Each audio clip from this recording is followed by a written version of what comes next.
Прийшли окупанти до нас в Україну, форма новенька, воєнні машини, та трохи поплавився їх інвентар. Байрактар, Байрактар. Російські танкісти сховались в кущі, щоб лаптям посорбати довбані щі, та трохи в ущах перегрівся навар. Байрактар, Байрактар. Зі сходу припхались до нас барани, для восстановлення великої страни, найкращий пастух баранячих отар. Байрактар, Байрактар. Їх доводи, всяке озброєння, різне, ракети, потужні машини залізні, у нас на всі доводи є коментар. Байрактар, Байрактар. Вони захопити хотіли нас зразу, і ми зачаїли на орків образу, з бандитів російських робить примар. Байрактар, Байрактар. Російська поліція справи заводить, на вбивцю рашистів ніяк не знаходить, хто ж винен, що в нашому полі глухар. Байрактар, Байрактар.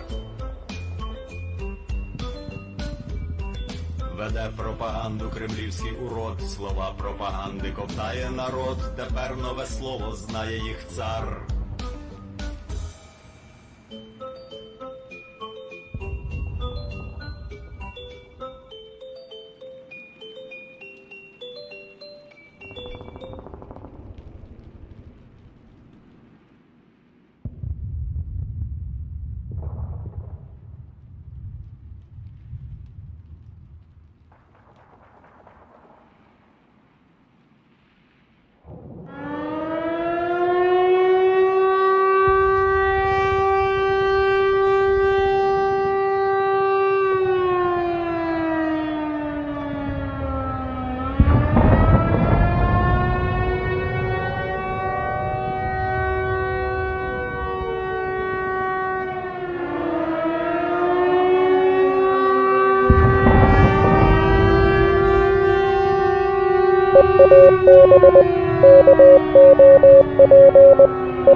Hello, everyone. I'm the Enforcer, and I'm accompanied by Enforcer Matt. And good evening, everybody, and welcome to day 109 of the news. And tonight, we're of course going to be covering the past 24 hours of the war in Ukraine. And tonight is the night. Every single Sunday, the Sunday night fundraisers go up without fail. And of course, we'll be joined later on tonight by Operator Starsky, who will be going over the rest of the news beyond the Kharkiv area with us. Tonight's fundraiser is one that has been a tried and true fundraiser on our channel multiple times. At this point, it's actually been on 4 fundraisers, and we brought it back. Doctors Without Borders is by far one of the best nonprofits we've supported, and we have a very high goal once again to reach for Doctors Without Borders of $20,000. The past 2 fundraisers we ran had $5,000 goals, and that was to give the Lee Spring Army a little bit of a break. But now that we've had a little bit of a breather, we're once again ramping up those goals, and hopefully we can stretch our legs and shoot for the moon, as Lee Spring Army has done time and time again and reached every single goal that we have laid out. We're at around $290,000 exactly right now in total funds raised, and with y'all's support tonight, we can hopefully get over that $300,000 total mark, which will reach around $10,000 raised tonight, and then at the very end of the stream, hopefully reaching the $20,000 goal and being at $310,000 raised in total for nonprofits operating in Ukraine. So with that, we're now going to start going over the schedule for the news, and just for everyone who may be hopping in right now, Operator Starsky is on here tonight, and he will join us later on in the news segment. So starting off, we're actually going to begin at the location unknowns today. We actually don't have any news from the northern area of the country or within Russia today, and so we'll actually be starting off with around 11 pieces of location unknown news. Right after we cover that news, we're then going to start moving into the Kharkiv area, and then Operator Starsky will be introduced into the stream, and we will begin from there, him and me, of moving through the country from the Kharkiv area all the way down to Severodonetsk, then all the way across the southern front, the international news, which I believe we only have one of today, and then finally, we'll circle back to Kyiv, go over President Zelensky's speech, and then answer all the questions for the night. Of course, we'll take a pause after the location unknowns to introduce Starsky and also answer a couple of questions, and we'll then move from the Kharkiv area to the northern Donbass, and then when we start moving from the northern Donbass to the southern front, we'll also pause then to take a couple of questions as well. And so, I hope y'all are as excited as me, and I hope that we can reach that $20,000 goal. I know we can do it. We have never failed a Leaf Spring Army goal before, and I know that tonight's going to be no exception, and we're going to blast through that goal and well beyond. So with that, let's start off with our first bit of location unknown news. Starting off, we can see today that there was a grenade that was a near miss. This was actually a grenade, according to the video's caption, that was fired by a Russian grenade launcher and narrowly missed a Ukrainian soldier. It is honestly the closest I've ever seen a Ukrainian soldier get to a grenade or an artillery shell exploding near them in a video. And so here's the video. It is something. When you see the soldier right here, and the grenade blew up right behind him. And I mean right behind him. Let's take a look at that video again. It literally blows up on that berm to his top left. It looks like it's probably around 15 feet away. And so that's really close. But of course, when you see that he wasn't wounded at all, it just was a little bit of a shock, but he got through it okay. So it's great to see that those soldiers were not wounded in that video, and hopefully they managed to make it through the rest of the battle okay. Of course, we all know that the cameraman survives everything, and so, of course, the footage was uploaded, but I hope the other guy there didn't get any wounds that he may have seen later, or any wounds later on during this engagement that it appeared they were in. With that, we're now going to move on to the next bit of news, where we can see a ghetto bomb misses by yards. Now, the ghetto bombs have been around for quite a while, but we finally formulated a name for these things after about, I guess you could say, a month of seeing them. These bombs that the Russians use are called ghetto bombs, and the reason why they're called that is because they're about the cheapest way you could actually drop an explosive from a drone. What the Russians do is that they get a grenade, and they remove the pin from the grenade, and find a way to hold the spoon down so that way the grenade doesn't start, ticking down to explode. They'll carry these things by drone out onto the battlefield and drop them, and when they hit the ground, the force of hitting the ground will, of course, release the spoon, which starts the fuse, which will then blow up the grenade. But we've seen multiple times at this point that due to these literally just being grenades that are dropped through thin air, they don't have any kind of fins to stabilize their drop, so they can really fall anywhere. And in this video, you can see that the drone's looking straight down between these two cars, and is about to drop this little ghetto bomb, and is going to go flying over the red car, hit near the red car, and then bounce even further towards this concrete area and explode. So it completely missed its target. If there was anything it was trying to hit in between those cars, most of the shrapnel was most likely caught from the red car.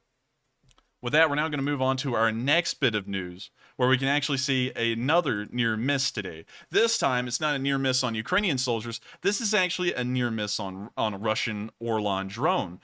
This is a little bit of an interesting video we've seen. We actually saw a Ukrainian drone get shot down by a manpad about a week and a half ago, and today it seems that the Ukrainians got close, but no cigars, sadly, in trying to take down this Orlan. We can see the Orlan flying around and looking down at the field, and we can now see some kind of a manpad missile launched. We don't know if it's a Pure and a Stinger or what, but we can see the streak of the missile being launched, and it flies just right under the drone and misses it, sadly. Hopefully later on they did manage to shoot down this drone, but we didn't see it on this video. Of course, they're showing off the Russian soldiers that are operating this. And I'd also like to note that the Russians are just so well ahead of the game that they're using some kind of a gaming console controller here to operate the drone. And while that is user-friendly, you would think that they would have some kind of a custom-made controller for the drone instead of acting like it's GTA 5. But of course, the Russians have a really small budget, and this guy is probably taking that straight out of his house to run the drone. Of course, that's a bit of an exaggeration and a large assumption, but why in the world use an Xbox 360 controller? It looks like one. I'm assuming it's most likely an Xbox 360 controller, but it's been a long time since I played any kind of a console, so I'm not really sure. We can now see just a random generic video of something blowing up, and we don't even know what it is, and they didn't really give any context as to what it was. So I can't even say what that explosion was supposed to be. It looks like it may have been a vehicle, but they never really showed us enough for us to say anything about it. With that, we're now going to move on to the next bit of news, where we can see a low-flying Ukrainian Mi-8. This is the lowest flying Mi-8 we've ever seen, and this one actually flew right over the cameraman. Also, something that I'd like to note, because I don't know if this gets annoying to y'all, but it's annoying to me, there's no added-in music in this video, because that gets incredibly annoying to me to listen to the same songs over and over, and also it drowns out the actual sound of what's going on. So anyways, here's the video of the Mi-8.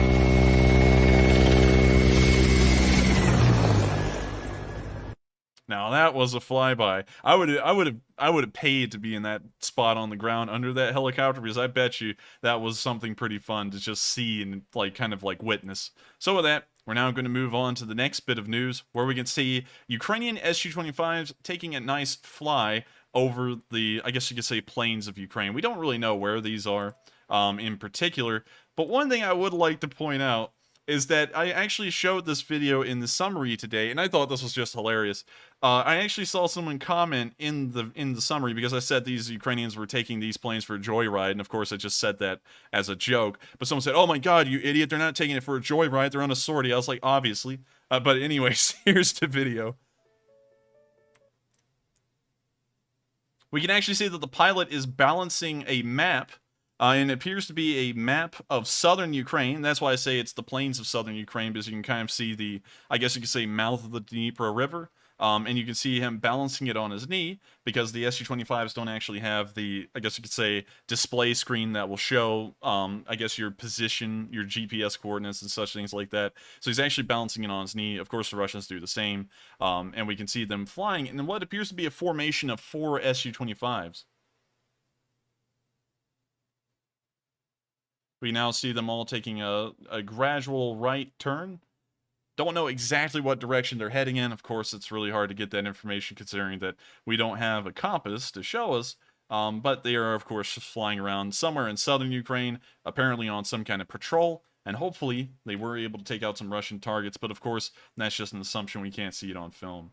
But it's always cool to watch aircraft flying around, and specifically Ukrainian ones, because we just saw in that one video 4 operational Su-25s in a single formation, which lets us know that while a lot of people were saying that the Ukrainian Air Force had been badly beaten or had a lot of aircraft shot down at the beginning of the war, we keep on seeing enough aircraft of different varieties from the Ukrainian Air Force to know that a decent amount of their air arm is still intact, We've seen Su-27s, we've seen well, not Su-20, well, we have seen Su-25s, Su-24s, MiG-29s, and I believe a couple of other aircraft, very rarely though, but it does let us get a good idea that while the Ukrainians may have lost a couple of aircraft, they didn't lose enough that their air force is literally hanging by a thread. So with that, we're now going to be moving on to the next bit of location unknown news, where we can see Russian positions being bombarded by Ukrainian artillery. Of course, it's always nice to see Russian positions being bombarded, but sadly, there's not a lot to see here, and here's why. It's nighttime. This video is actually taken at night, but you can hear the sounds of the Grad barrage in the distance. So I'm going to let this play and just let the audio play out. You can also see these small flashes of the either MLRS's firing or the explosions.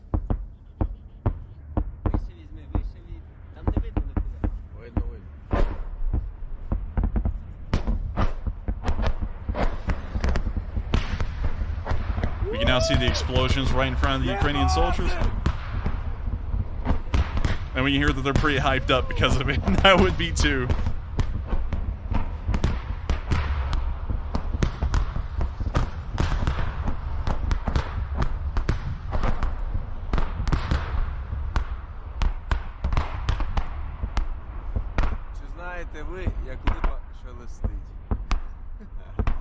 We can hear the Ukrainian soldier giving a little bit of commentary. And we can just slightly see the flashes in the far right side of the screen.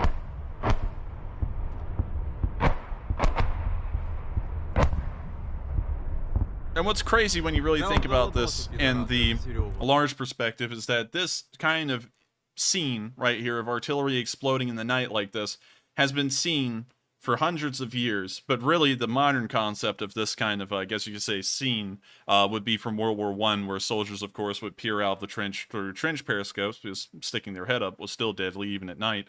And you would just sit there and watch the artillery bombardment on the other side commence. And so when you really think about these kinds of films, you're watching what happened almost 100 years ago in the modern day all over again. And it kind of also gives you an idea of while we feel like warfare has advanced and technology has progressed a large deal since World War I, the things that a common soldier is going to face in war, at least visually, is very similar to what you would have seen 100 years ago, which is interesting to me, and hopefully a lot of y'all agree with that assessment as well, and I'm not just sitting here trying to draw everything into being World War I. But anyways, we're going to let the video continue.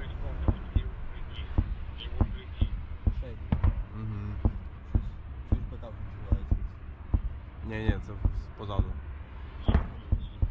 От, чуєш, летить. Але це ж, блядь, не грати, да. Давай я кричу. Вона нормально знімає, так, навіть на цьому рівні, блядь. Вот это вони охуєвші. Да.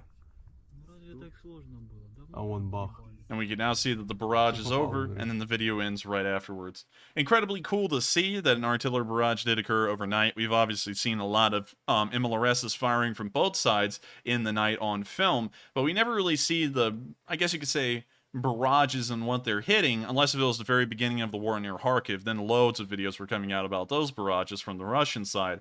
But we haven't really seen that beyond the first few weeks of the war, and so it's very interesting to see that this was actually close enough to Ukrainian forces that they could observe the MLRSs hitting Russian forces just a few hundred yards away. And it is kind of a testament, I guess you could say, to the accuracy of the Ukrainian MLRS units as well, considering that they were able to hit those Russian units just hundreds of yards away with a very inaccurate MLRS system and still managed to not hit the Ukrainians. So very good to see. And with that, we're on to the next bit of news, where we can see the inside of an Uragan. Now, I've had the problem of misidentifying vehicles. Well, I can't really misidentify this one. There's a Ukrainian flag there. But I have had the problem as of the last 2 days of misidentifying some videos as Russian when they're Ukrainian and Ukrainian when they're Russian. So we can actually see that this is a Ukrainian Uragan. Sadly, I can't play the audio, but we can see the inside of one as they fire off the missiles. Well, the rockets, really. I guess that would be a more appropriate term. We can now see the rockets being fired from inside the cabin. You can actually see that it shakes the Uragan fairly well. You now see them stick the camera out the window, not the window out the camera, and see a couple of rockets firing, and then the video quickly ends. But it's still really cool to see what the inside of these Uragans look like.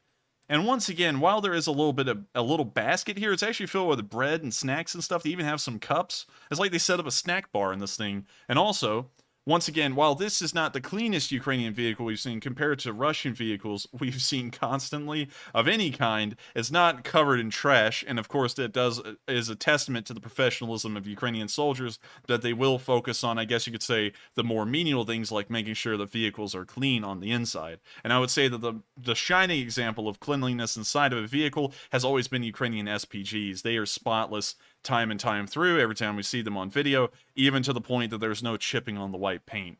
But that's only in the videos we've seen, but still, there's been a large amount of them, and it is a testament to Ukrainian professionalism and how they focus on even the smaller details, which is of course important in a war.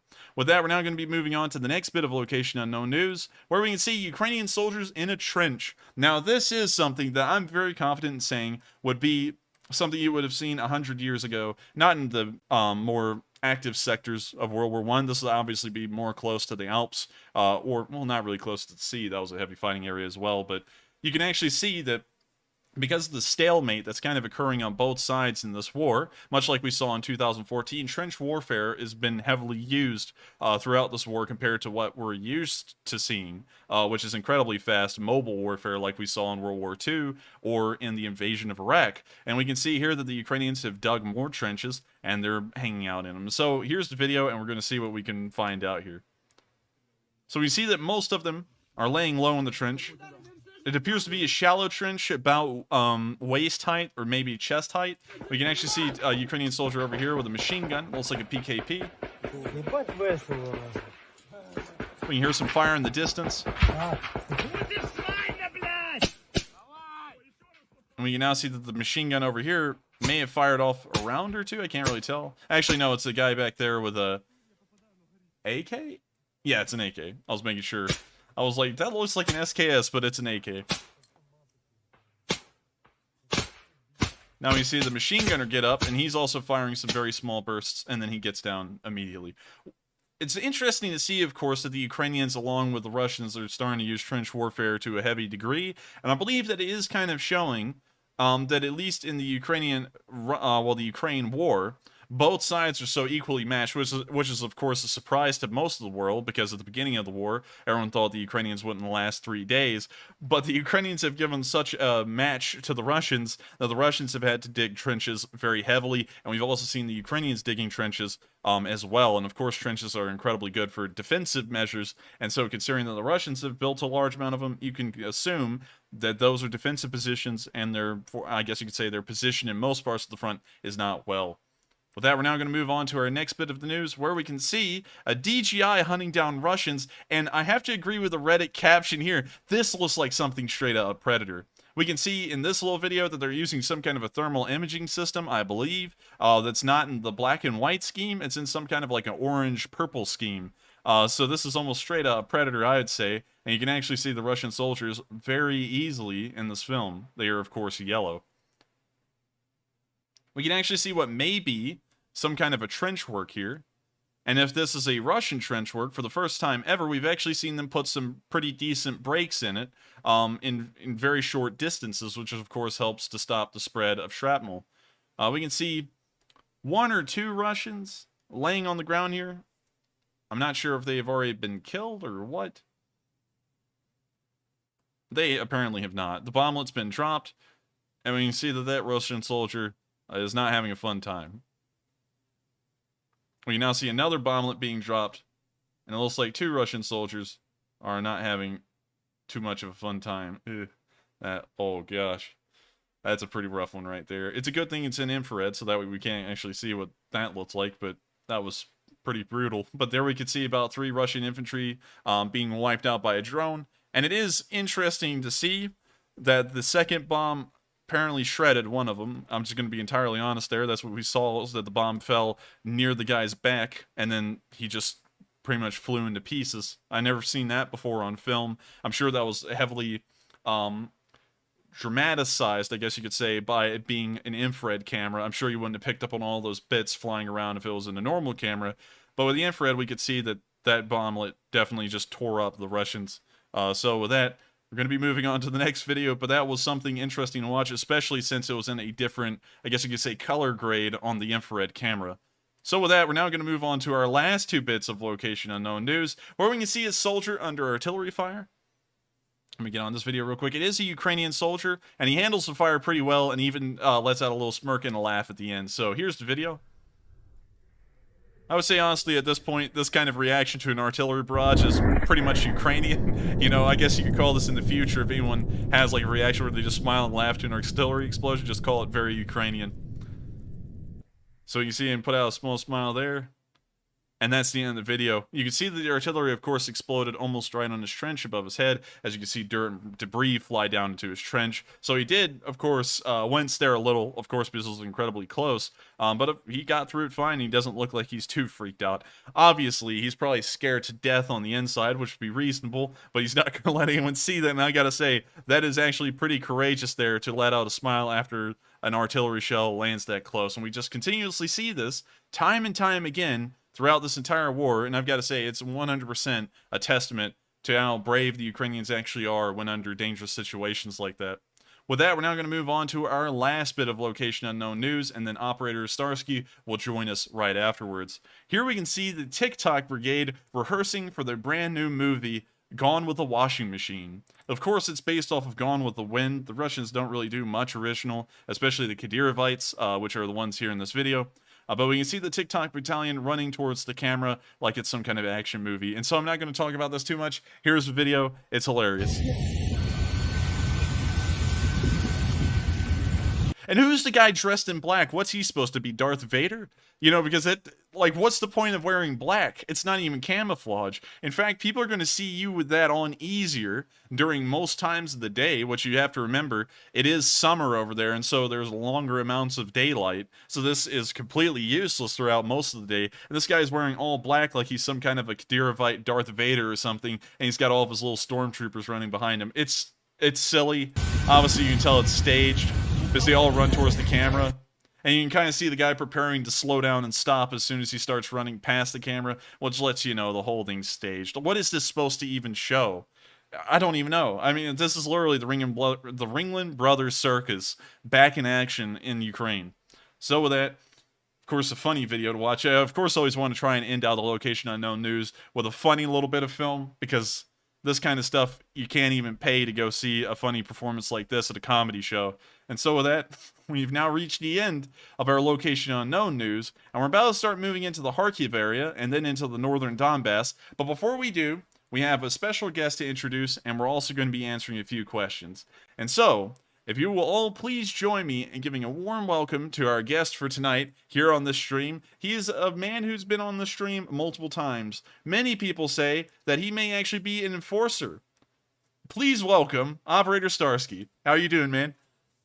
Hey man, hi everyone. All right, so with that, now that we got Starsky on stream, everyone's going to start saying hi Starsky in the chat, and then we're going to answer a couple of questions. And so with that, what do we got, Matthew? And also, how far have we made it on the fundraiser? Okay, so first up, we're making really good progress as usual on that fundraiser. We're currently sitting at $5.3 thousand, and we have quite a few large supporters. So, Enforcer, if you would like me to, I can go ahead and start reading those off. Yeah, please do. All right, and let me quickly put in this one. There we go. So, we have a $200 donation from Steve LaPlante, a $150 donation from Khan Azor, who had to get off early tonight, but thank you for your support. And then next up, we have a $110 donation from Dad Good and Sylvester the Cat. And then we have a few $100 donations. We have one from Susan G, John Petrie, Richard Bell, Sirocco Imports, and also BC Skyman. And then we have a few $50 donations. We have one from Momcat Max, Three Goodness, NBD, Dragoon 50, Chris Mack, D. Shaw, Shannon Alaminsky, A0007 Spy, Quai Vincent, Rob Scott, Jose Diaz, Rated PG, Norma, Robert Harrington, Warhawk, and Here Comes the Sun. Thank you very much to all of you for your big support. I see we just reached 5.6 thousand on the fundraiser, so I have no doubt in my mind that tonight will be another successful fundraiser night. And thank you all very much for contributing to the fundraiser. And I'd also like to make a thanks real quick to everyone for just 36 minutes in. We've already reached nearly $6,000 in funds raised. Going off of that figure, if we were able to keep up that speed all night long, we will reach $20,000. And right now, we're only $4,000 away from raising $300,000 total for the Sunday fundraisers in total for all the nonprofits that have been operating in Ukraine. So I want to give a special thanks real quick to a couple of people we didn't mention. Use Gently put in $250 in support. We've also had a couple of anonymous donations of around $20 to $25, and we've also had Eric Brow with 20, Mr. Diggs with 20, German Ramos III with 20, and also another anonymous with 20, and also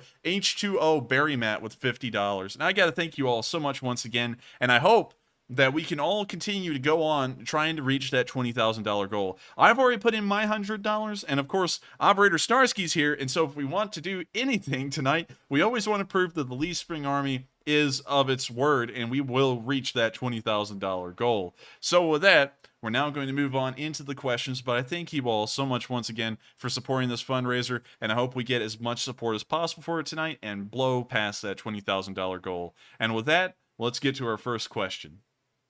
All right. And just a heads up to everybody, we have a lot of questions tonight for Operator Starsky. So it looks like, Enforcer, you'll be taking a little bit of a backseat for just a moment. But first question we have for Starsky is from Shane Ziggy, who is a longtime channel regular, who says, Operator Starsky, how is your diet in this war? It's fine. It's more or less. My coach called me the other day. He said that the gym that was used as a bomb shelter is now available again. So I think that I will return back into my shape very, very soon. All right. And with that, I think that answers the question. And with that, we're on to the next one. All right. And moving on, we now have a question from Super Action General, who says, Enforcer, I've seen Russian ships firing on Ukrainian positions. My question is, why haven't they been sunk yet, and are they out of range? Well, we have seen Russian ships firing on Ukrainian positions, but that's been very few and far in between. For example, we've never seen Russian ships firing directly from, say, the ship's onboard cannon. Modern ships only have about one cannon, usually somewhere below 105 millimeters in caliber. But we have never seen a coastal bombardment occur that close to Odessa or Mykolaiv. Usually Odessa and Mykolaiv is attacked through cruise or ballistic missiles, which of course can be fired from hundreds of miles out at sea if need be. The places we've seen, I guess you could say, Ukrainian forces being bombarded by the Russian Navy are in places where the Russians have, I guess you could say, very clear control of the ground. For example, when we saw the Russian Navy bombarding the Azovstal steel plant, the Ukrainian front line was around 30 miles back at its closest from Mariupol, and so there were no anti-ship missile batteries that may have been able to sink that ship at that time, apparently because they were bombarding Mariupol and they happened to not be sunk. But I actually believe that Starsky might be able to answer that question a little bit better. I hope I covered on it a little bit well, but I'm going to let Operator Starsky take over and add in what he's got to say. Yeah, thank you, my friend. So, according to our information, currently Russian ships are being located like 100 kilometers away from our shore. We're talking about the Black Sea. And this is due to all the anti-ship missiles that we have on the ground. So yeah, that's basically the reason why they are mostly using their missiles, and they don't use their cannons. And so with that, I hope that does answer the question for you. And with that, we're going to move on to about one or two more questions. I think we'll do two. And once we answer those, we're then going to move on to the Kharkiv area and the northern Donbass, and then we'll return to another question segment. And so with that, on to the next question. And real quick, Enforcer, just a technical note. Is there any way you can bump up Operator Starsky's volume just a little bit? I think I can. Let me try that real quick. User volume up to 150. Could you talk real quick, Starsky? Radio check, radio check. We'll bump that up to 170, and then we'll revisit that here in a second and see if that's good. So with that, I hope that addresses the problem with the volume. I kind of noticed it as well. I was like, he sounds a little quiet, but I was like, I'll just wait and see if anyone else has that. But with that, we're going to move on to the next question. And next up, we have a question from David Ronfelt, who says, Operator Starsky, hi from Australia, and we have sent over a few of our Bushmaster vehicles. Have they arrived yet, and how are they expected to be used in Ukraine? Yes. So, how can you hear me now? Pretty good. That's really good. Yeah. That's All pretty right. good. All right. Yeah. So I bumped up my mic as well. Yeah, we have received a bunch of those vehicles, and they will be used, of course, to deliver our troops to the destination, because in order to use them in combat, they require to have a lot of the same weaponry as, for example, our BTRs have. And still, we don't use our BTRs much in combat. We mostly use them to deliver troops. Because BTRs, for example, they don't. It's not like they mostly provide covering fire. They also need covering fire from the infantry that protects the BTR, and the same with those vehicles.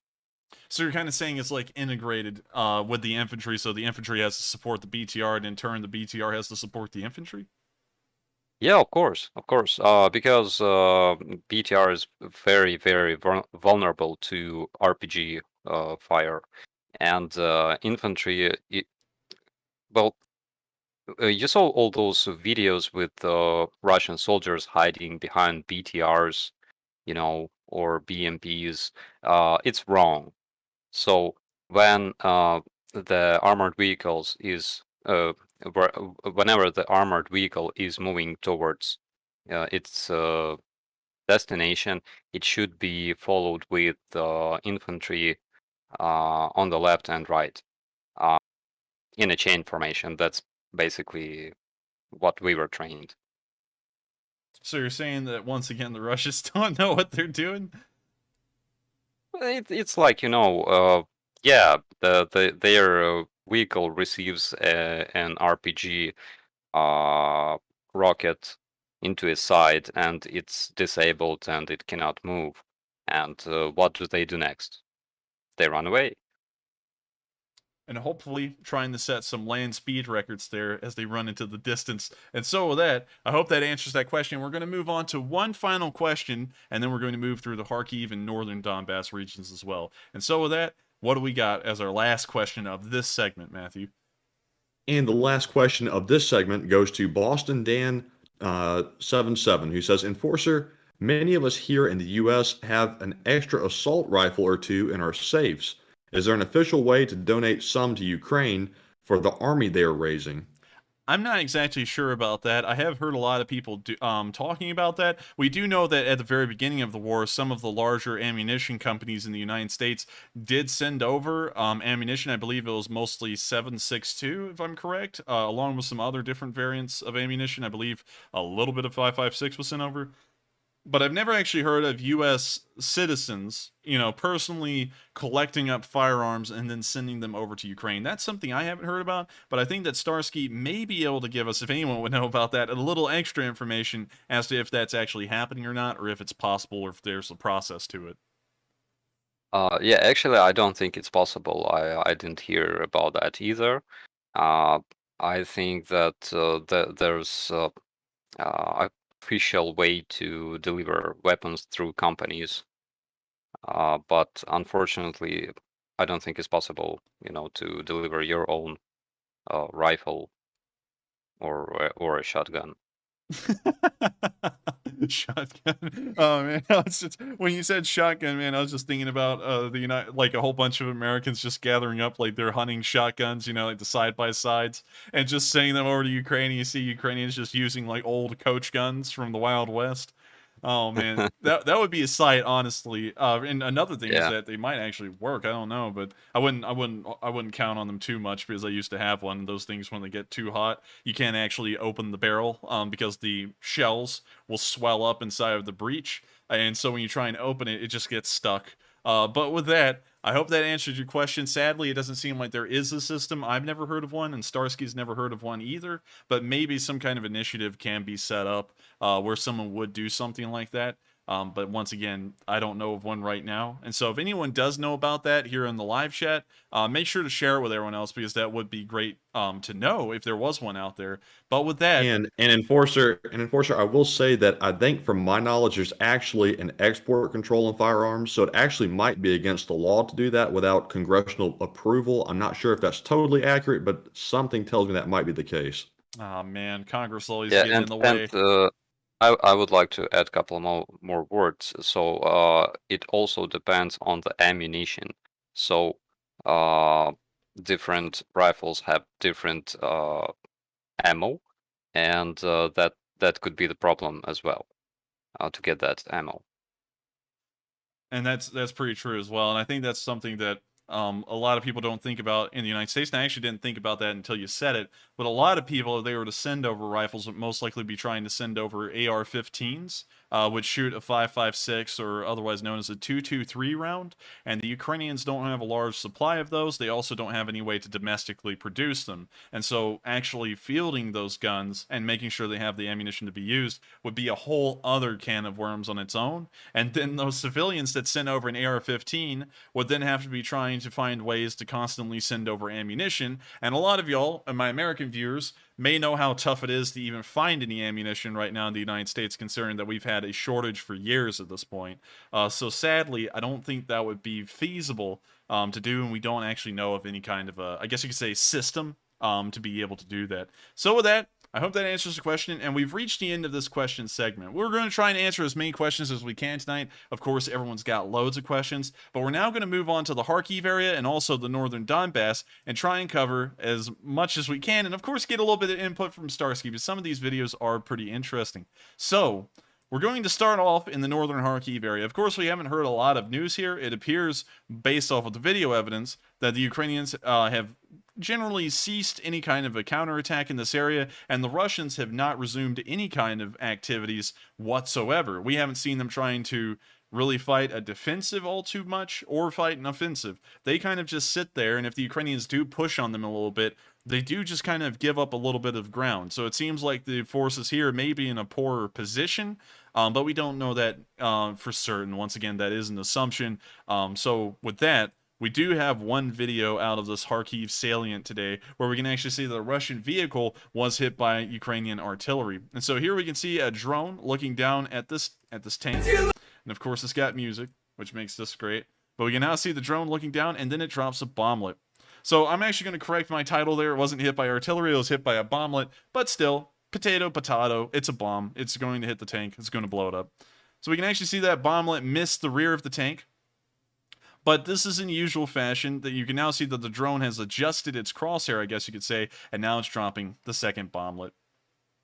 We can now see that that one hit near the rear side of the turret. It looks like it may have hit on the engine bay, but I'm going to put my bets on that was on the very rear of the turret.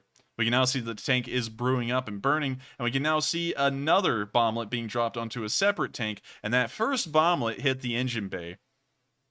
Starsky, have you ever played the game Battleship? No. Oh man, you missed out. All right, so just to explain to you real quick, Starsky, Battleship is a game in the United States. Hopefully it pull up the movie Battleship game. The Battleship game is a game where you have two boards. And I'll try and show that one. Yeah, Yes. yeah, of course, yeah.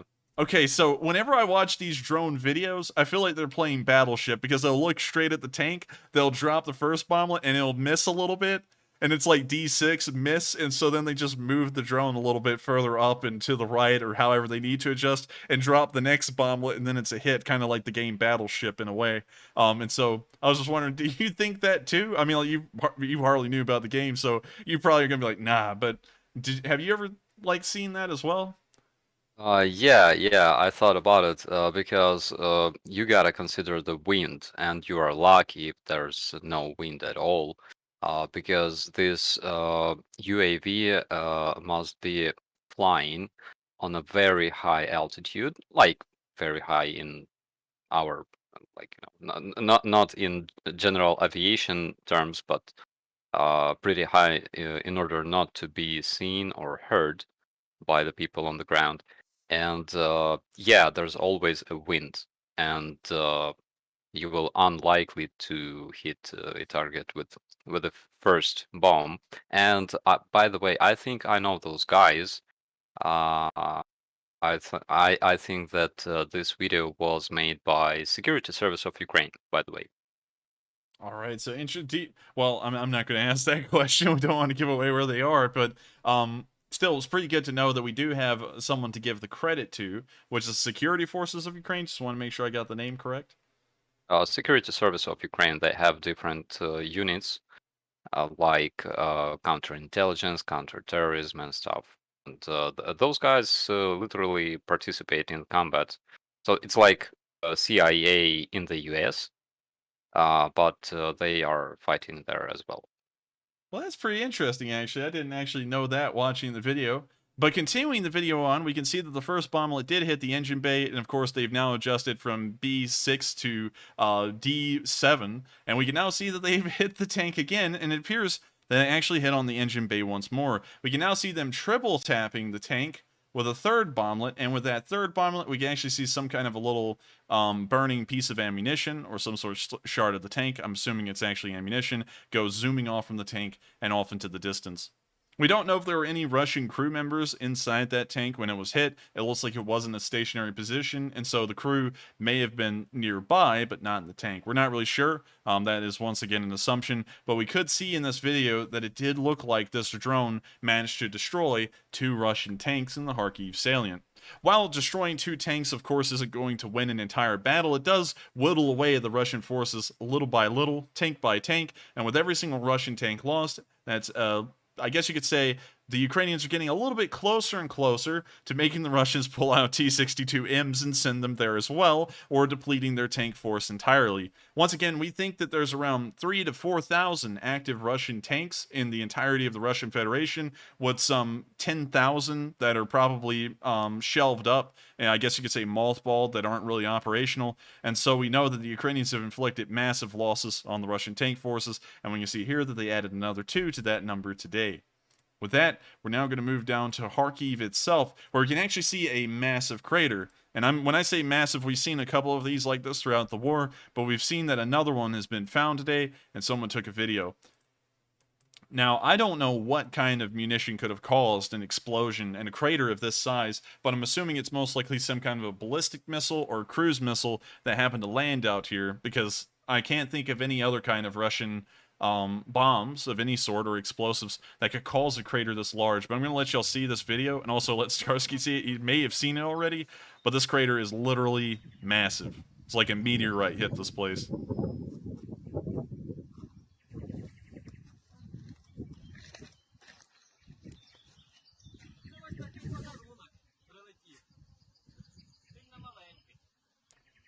So what would you assume made this crater, if you had to take a guess, Starsky? It's either Iskander missile or FAB 3000 aviation bomb. Well, this is certainly a massive hole. I mean, it's very Yeah. rare to see anything like this. I think we've seen one of these in Mariupol before, about 2 months ago, and I think we may have seen another somewhere else, but it's very rare to see an explosion of this size anywhere in the country. I wonder if that was a bomb, if that was like the Fab 3000 you're talking about. I wonder why they dropped it here, because we don't even see any Ukrainian vehicles around or remnants of any. So it looks like they just dropped it in this empty field that really had nothing there. So I wonder why they did that. Probably they had some kind of false target or something like that. Probably they wanted to get rid of, all this bomb for some reason. Maybe what if they decided, considering that they believe that the Ukrainians were practicing witchcraft, what if they thought that the grass was like going to shoot the plane down, and so they just bombed this grassy field in the middle of these woods? Yeah, I think that's plausible. It's plausible. And so with that, we actually have no other news from the Kharkiv area as of today. Of course, the northern Kharkiv salient has largely been quiet, and also the front line that is bordering the, I guess you could say, the Donetsk reservoir from pretty much Vovchansk all the way down to Pechennihi. Hopefully I'm pronouncing both of those correctly. There has been no action along that area. That's pretty self-explanatory. Of course, it's a large reservoir, so it's incredibly hard to actually engage in combat or push across it for either side, so that front line, of course, has remained stagnant. There's also been no reports of any kind of activity near the Chuhuiv area, no activity whatsoever. And what's interesting is that whenever I'm able to find any information as to where forces are for both sides, this area is always empty on both sides. I don't know why, but apparently neither one of them, according to the information we have, is trying to conduct any action here. So actually pretty interesting. But with that, we're now going to move down to the area of Balaklia, where today we've actually seen the 93rd Brigade commit a little bit of action on this part of the front lines, which was actually pretty interesting in its own right. This is actually a very long video, and we're going to try and get through most of it. I don't think it has copyrighted music, but of course we'll have that mute button ready. And right out there in the distance, we can actually see what appear to be another T-72B3. Or, well, I think that may actually be a T-80B VM. I can't really tell from this far away.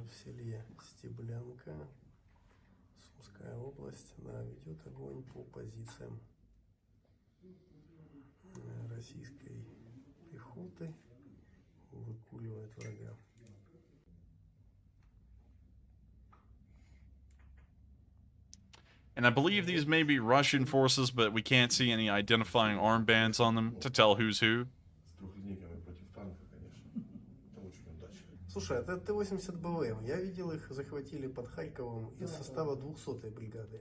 I'm assuming since this is a video from the 93rd Brigade, this is most likely the 93rd Brigade using the drone to look at Russian forces. Otherwise, why would they just be staring at Ukrainian soldiers, since they are in the Ukrainian army? But we can't see this little dugout here.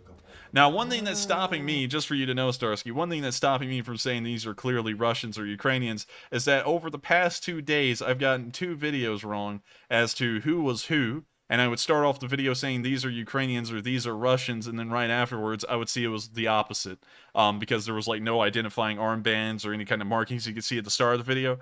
So I'd be like, these are Russians, and then they would turn around, they have blue armbands, and I'd be like, wait, they're Ukrainians, or it would be the opposite. So try not to identify them yet until I have enough information to do that. Yeah, true. Fog of War. And the author on the background is saying something about T-80BV. Alright, so I was kind of right. I was halfway there. Obviously, it was a T-72 or a T-80, so at least they got it right a little bit, Захватят трофейный танк, откопают. Those are Russians. Yep, those are definitely Russians. Red armbands, and also shush helmets.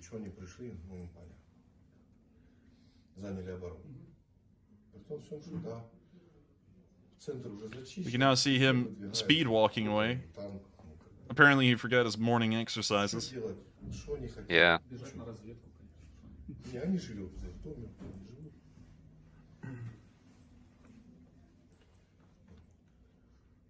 We can now see him visiting what appears to be another Russian that's inside of this house.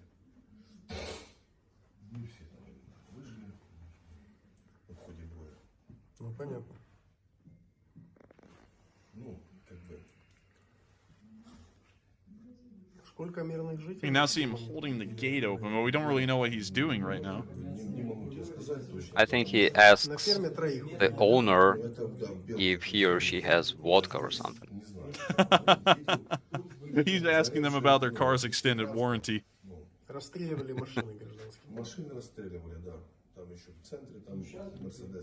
Now see him opening up a little bit more. Now he's just walking in. He's once again speed walking. Так, оборона Стеблянки. Так. Ух, занял. I don't even know what this guy is doing. He's just near what appears to be some scrap or something, and with a stick.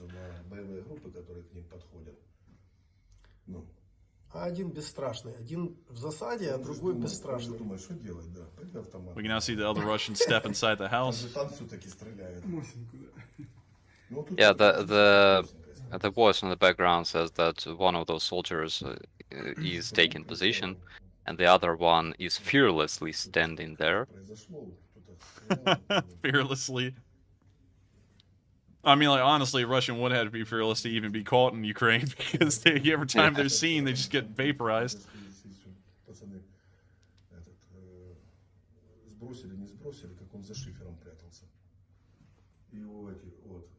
We now see the Russian come back out of the house. He's now going past the shed that's on the left side. Now he's walking down the path. Ага. Пошел, занял оборону, оттуда его и вытащил.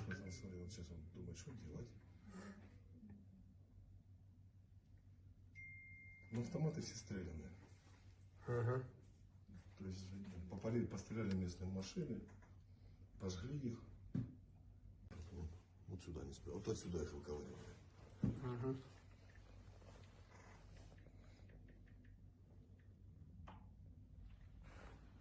Вот. А тех, ну, сейчас в обход, ну, справа-слева обходит, справа группа механика обходит.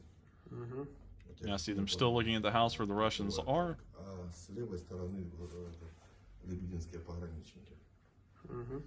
So they're talking that those guys are being surrounded by our troops, the armed forces, and border guards. So what you're saying is that these guys have not been checked through customs, and they need their passports checked. Yeah. All right, and with that, we're going to let the video continue. Тут нету первого блокпоста. Ну, на первом блокпосте справились лебединские сами. Потому что, ну, там, во-первых, 3 человека было, и во-вторых, они были синие в дрободан.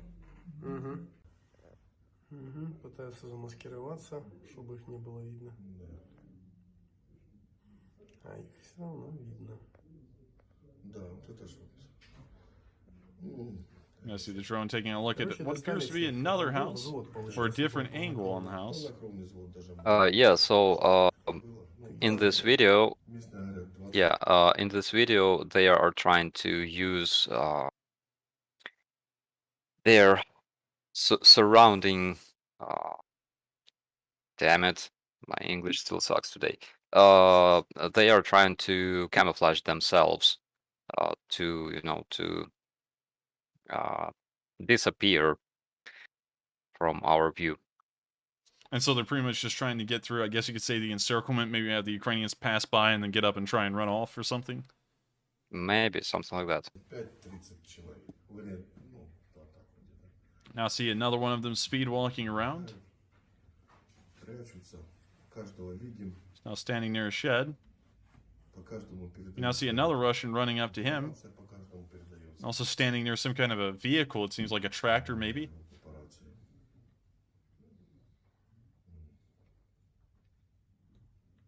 Не хотели сдаваться поначалу. Им предложили сдачу, лебединские пограничники дали им полчаса на сдачу. Отказались. Ну, и сказать бы так бы, чтобы сказать, какую-то они там смогли организовать какую-то оборону грамотную там, или что-то еще. То есть там, что там в голове? So those Russian tourists were offered by our border guards to surrender, but they refused. And it was funny because they didn't manage to organize any defense. That's what I understand from this conversation. Interesting. I feel like their papers are going to be checked really soon. We're going to skip forward a little bit in this video. And we now see a little bit of a remnant of smoke in the video we skip forward to. It looks like it may be coming out of that shed, but I'm not really sure. Шифером. Притворился шифером, реально. So this guy is playing dead. You know what he looks like? He looks like a toy soldier that's like in the packaging. You know, the gun's like directly alongside him. He's like sitting perfectly straight on the ground, laying perfectly straight. I wonder if you could get them for like $19.99 without the accessories. Шифером, реально. Два притворилось шифером. Ты посмотри. Сейчас вот, ну, Стойка сидит под шифером и не вылазит. или шифер, или дверь какая-то, ну. Все, уже шифер упал. Он лежит. Мы думали, что мы его это заминусовали, а нет. Поднял руку. We can now see that Russian still laying over there. The other one is hiding behind that roof cover. Контролировал их полностью. I didn't see him. Hang on, let me go back and try and see if I can find him real quick. Roof cover. Oh, man. Like, yeah, the building on the right. Поднял He's руку. right next to a wall and covered with this. You see on the right. Oh, right that- here. Yeah, yeah. He's covering himself with a mattress. The old mattress trick. Контролировал их полностью.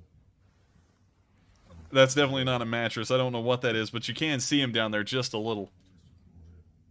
Looks like piece of that roof. It kind of does. But yeah, I can see that. So they're still laying there. We just see the Ukrainian soldiers, of course, in the video getting a great laugh.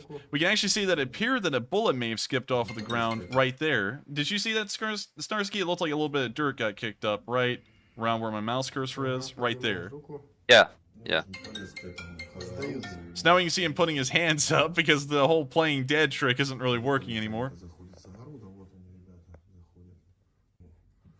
Yeah, and Да, короче, вот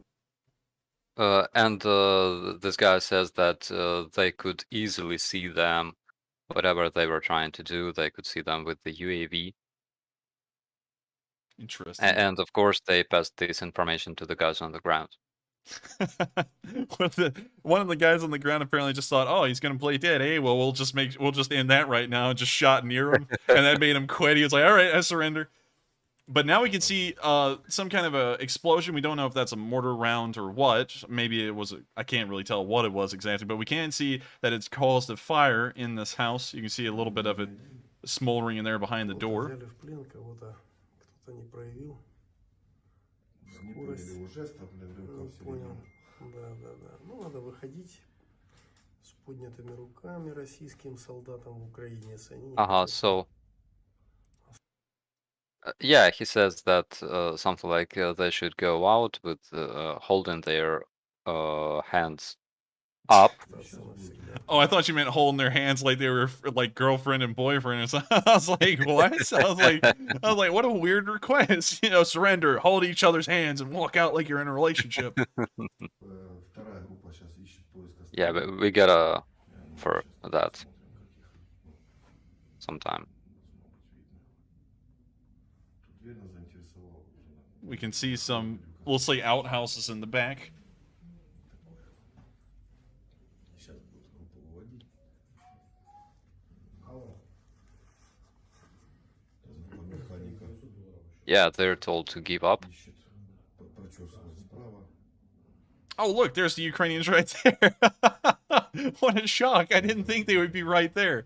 So we can actually see, just to rewind here for a second, the camera pans over and you can see a Ukrainian armored car and a guy on top of it with a, oh, man, I forgot the name of that machine gun. It's like a KVT or something, I believe. It's the Dcotors. A Dishka. We can see a Ukrainian soldier on top of the truck with the Dishka just lighting up the building that had the explosion occur near it. That was hilarious to me because the camera just pans over for a second and you see the Ukrainians lighting up this house like it's the mafia in the 30s. And so while they're lighting it up, the camera then pans back over to the house. We don't see any Russians yet, and the Russians inside the house apparently aren't having a fun time. Да, видно, что там кто-то двигается. Ну все уже. И вот группа механика ведет прочесывание. Сейчас прекратили огонь, дали команду отставить. We can actually see some Russians over here looking like they are trying to put up Вот пошли. Oh, actually, no. Sorry, correction. It looks like the guy here in the back, if we rewind, was actually trying to put up some kind of resistance for a second, if we go back. But then we could see all 7 of his friends, it seems, right in front of him, all put their hands up and just start walking out in front of him to go surrender. So let's watch that little, I guess you could say, show again real quick. We see that guy holding the rifle. I mean, like, hell, honestly, that may be a Ukrainian soldier, because now that I'm rewatching Yeah, that one is Ukrainian soldier who aims a rifle at those guys. You can see a bunch of Russian soldiers there. I thought the whole entire time I thought it was a Ukrainian soldier that was trying to aim towards the soldiers at the armored car and shoot at them. And when I rewatched it, he wasn't aiming it ever at the car. He was aiming it right at them. So now we can see the Russians coming out of hiding. Can't really see where they came from all too well. You can now see some other soldiers. Can't really tell whose side those are. Those are Ukrainian soldiers, or currently they are clearing that house.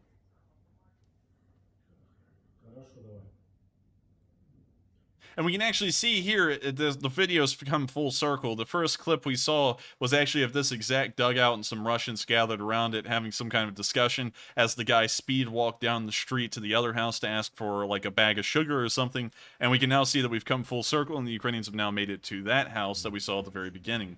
And also that dugout that we saw at the very start as well. В общем, не ушел никто. Нет. Хорошо. На небо. На эти на небо не попадают. Под землю. Это точно. Ну, короче. Это просто круче любого блокбастера. Так, вот выводят.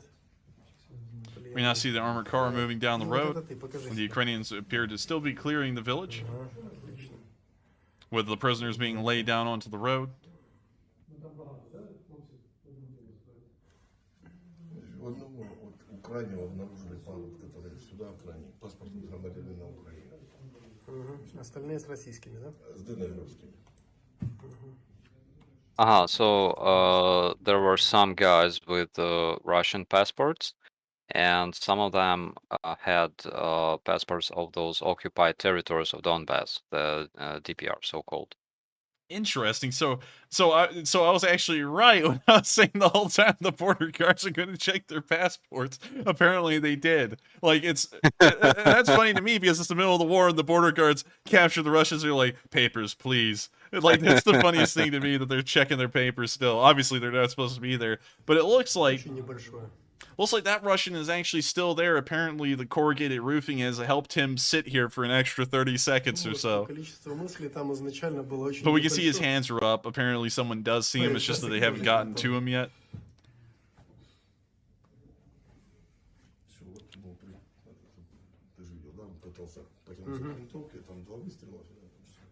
We can actually see that the guy laying there is still there too.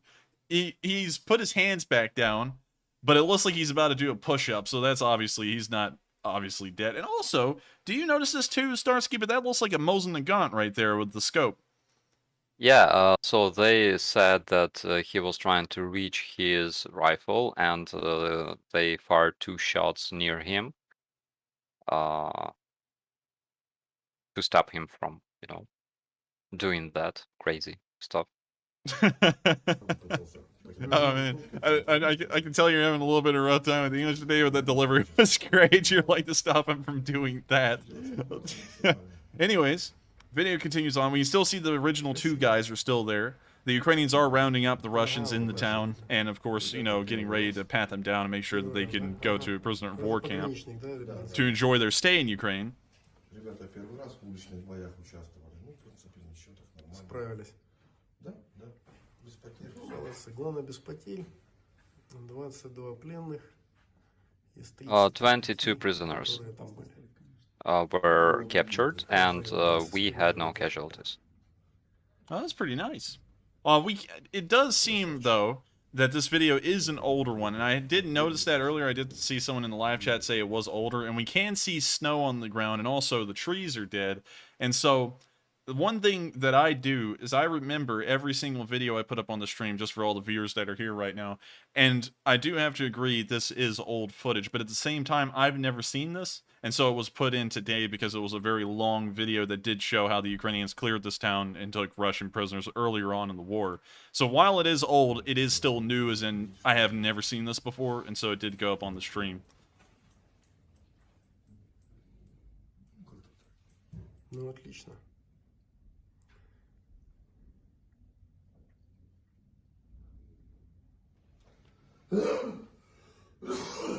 Ребята, третий блокпост есть, нету?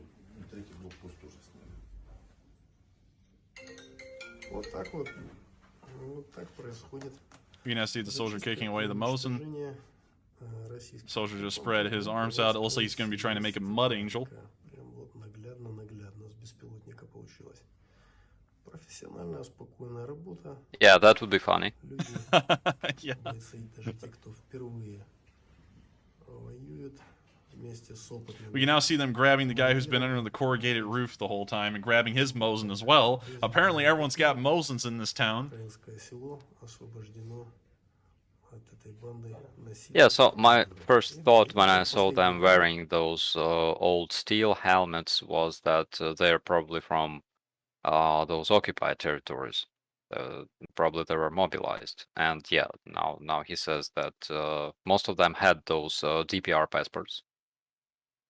And they were definitely there illegally. They didn't ever apply for a visa or any kind, or even cross the border guards. And so these guys will definitely be spending a little bit of time in jail, and then they'll probably be let out into a vacation resort to enjoy the rest of their stay in Ukraine for however long the war goes on. Also, it appears, if you're seeing this as well, Starsky, it looks like that is the Russian. Well, I'm not really sure if that's that was a Russian main battle tank, because we never saw Z's marked on it. Is that a Ukrainian main battle tank right there? It could be, probably. Because it kind of, to me, looks like it may be, or this is kind of a stretch because I can't really see it too well, but maybe a T-84. Yeah, I think that's Ukrainian tank. Plus, you remember that first soldier who ran to this house. We didn't see the tank standing there, so I think that that it's Ukrainian. It just arrived. True, that's true. Трофейный. I mean, you see it passing by the Ukrainians at speed, so it's definitely a Ukrainian tank, because a Russian tank would, well, that's putting high emphasis on the Russians actually doing something smart, but I feel like the Russians wouldn't even drive a tank that fast by Ukrainian troops just through the middle of a newly occupied town. So that looks to be a Ukrainian tank, and it looks like now this video is finally coming to a close. It's probably one of the longest videos we've ever covered on stream. 200-й мотострелковой бригады ВС РФ. Очень символичный кадр. So he says that this tank is a trophy tank that was captured from Russians earlier. Oh, so okay, so it's definitely not a T-84. It's the T-80BV we may have seen at the beginning of the video, but apparently the Ukrainians are using it. So that's actually an interesting note right there. But with that, that is the end of that video, and we actually got to see some a pretty interesting, I guess you could say, village clearing, where the Ukrainians did go through earlier in the war and clear out a Russian unit, apparently taking something upwards of 20 prisoners and clearing the village. Of course, this was much older, and so this isn't reflective of the actual situation there at the moment, but it is a good indicator of how professional the Ukrainian soldiers are, because we actually saw them perform pretty well. Then we saw a whole bunch of Russian soldiers trying to pass the acting class, and it looks like they failed.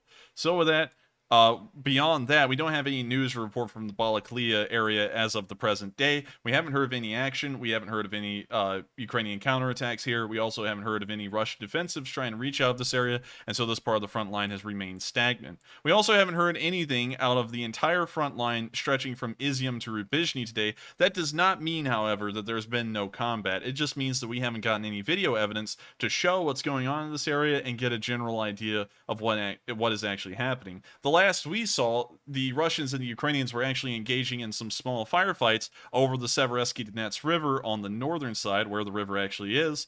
But beyond that and into today, we haven't heard enough to actually say what's going on here. As of last, we heard that the Ukrainians were defending their positions and the front line was remaining stable. And so with that, we're now going to move into Severodonetsk, where the same can be said, but cannot be said. While the front lines in Severodonetsk seem to be remaining stagnant, with neither side being able to push the other out of the city, the fighting here is not occasional, and it's definitely not a skirmish. The most pitched fighting we've seen over the course of the war outside of Mariupol appears to be occurring in Severodonetsk, because day after day we get videos of heavy firefight after heavy firefight, some of the heaviest fighting we've ever heard on film occurring in the city.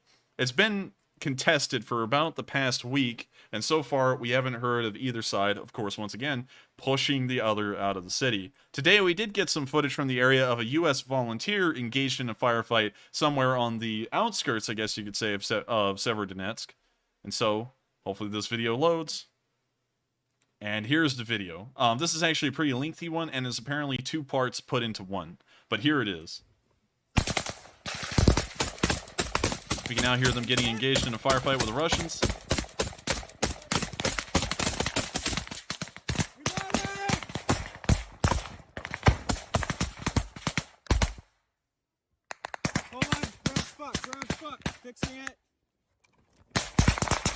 We now see him reloading.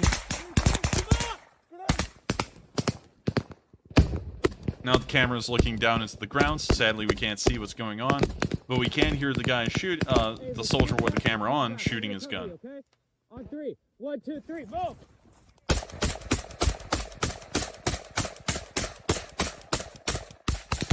Moving! We can now see the volunteer getting up and running. And it appears that they're trying to shift towards the bushes on the right side of the camera.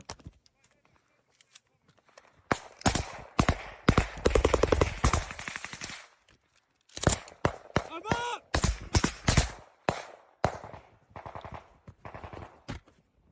Are you good? Grenade out!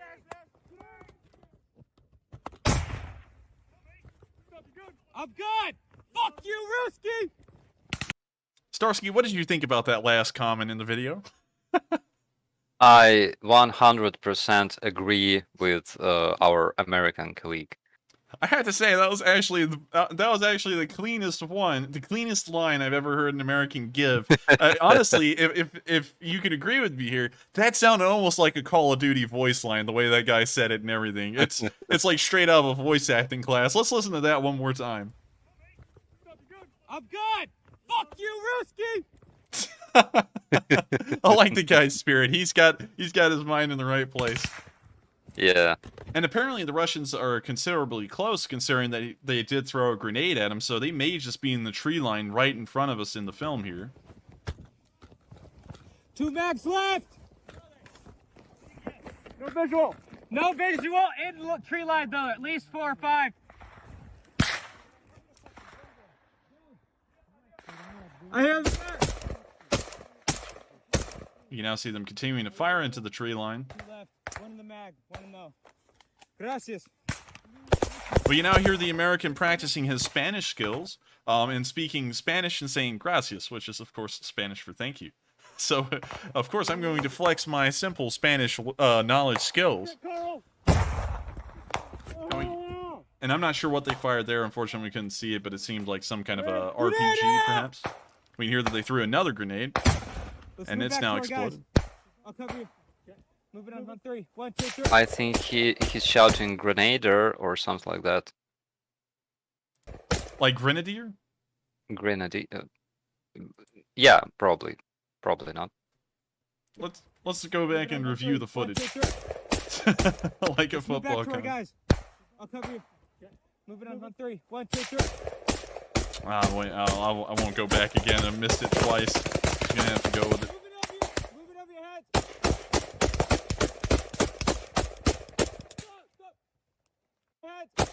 We see them firing into the bushes.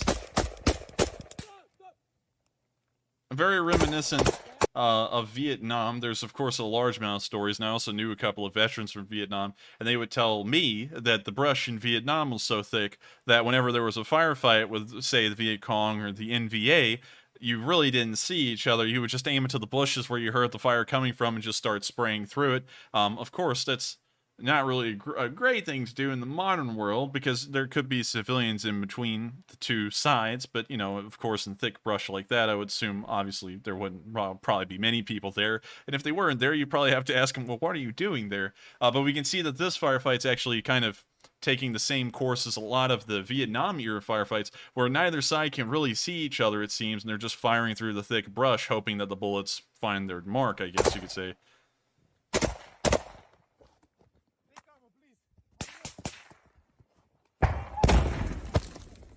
You can hear some kind of explosion occur incredibly close. It looks like it occurred just yards in front of this guy.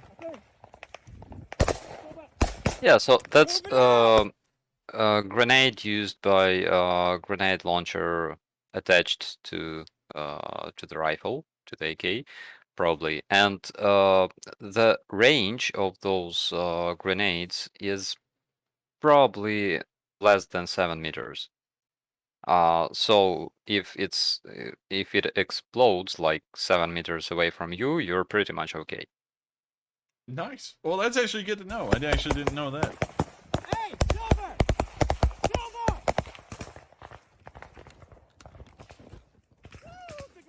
Yes, son! Fuck you! I'm covering the wire. What's that? My feet are covering the wire. Oh, don't move, don't move. Good.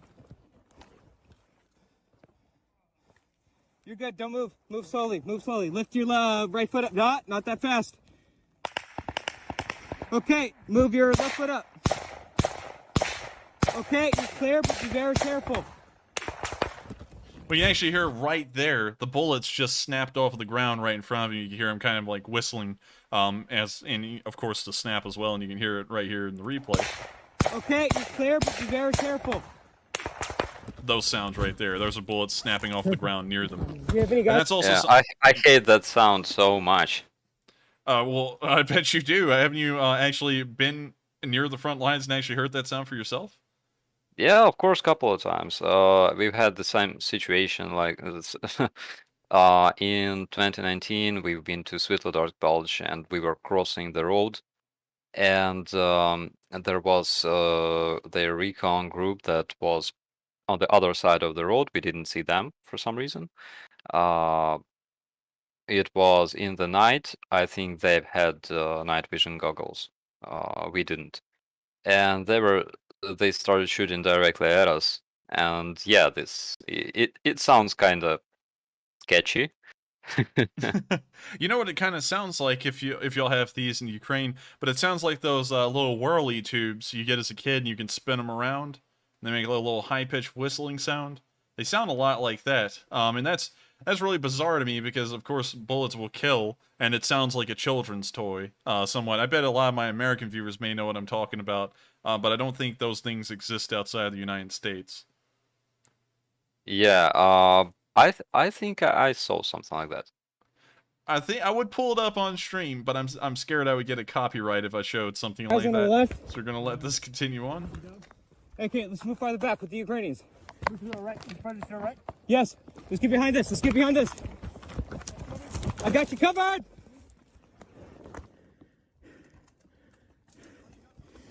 Oh, that's all on video, bro.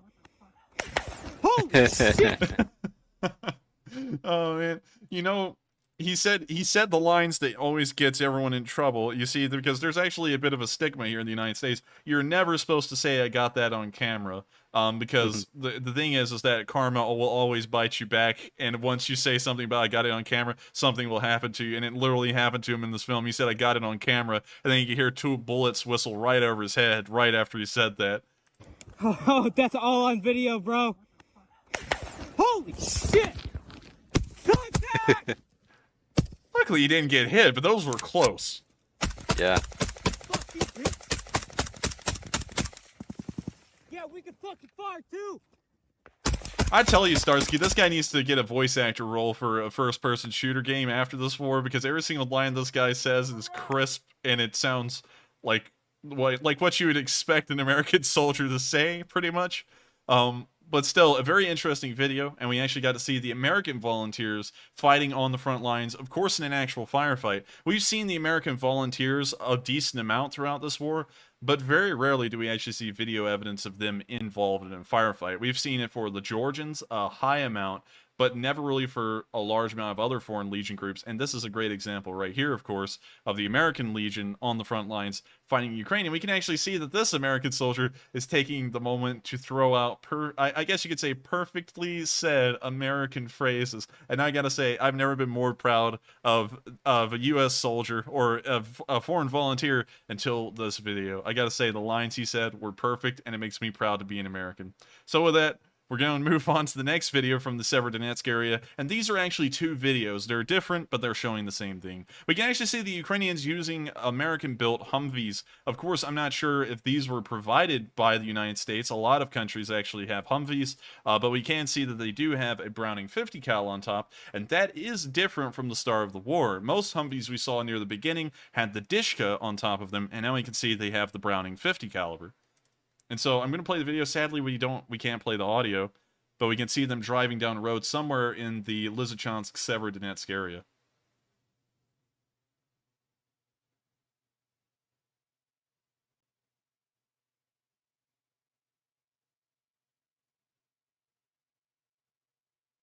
Probably. Those guys are our airborne, because they had Humvees for quite a while, for quite some years. Mm-hmm. So they could be airborne. Interesting. I actually, so like the airborne is given the Humvees first, or Yeah. So they had them since 2015, maybe. Interesting. Also, by the way, have you ever shot a Browning 50 caliber, like this M2 here in the video? I would love to. I have. Honestly. I actually have the bragging right to say I've shot one of those before. Because you know, here in the United States, you can just go to a shooting range, and some of them actually have guns like those there.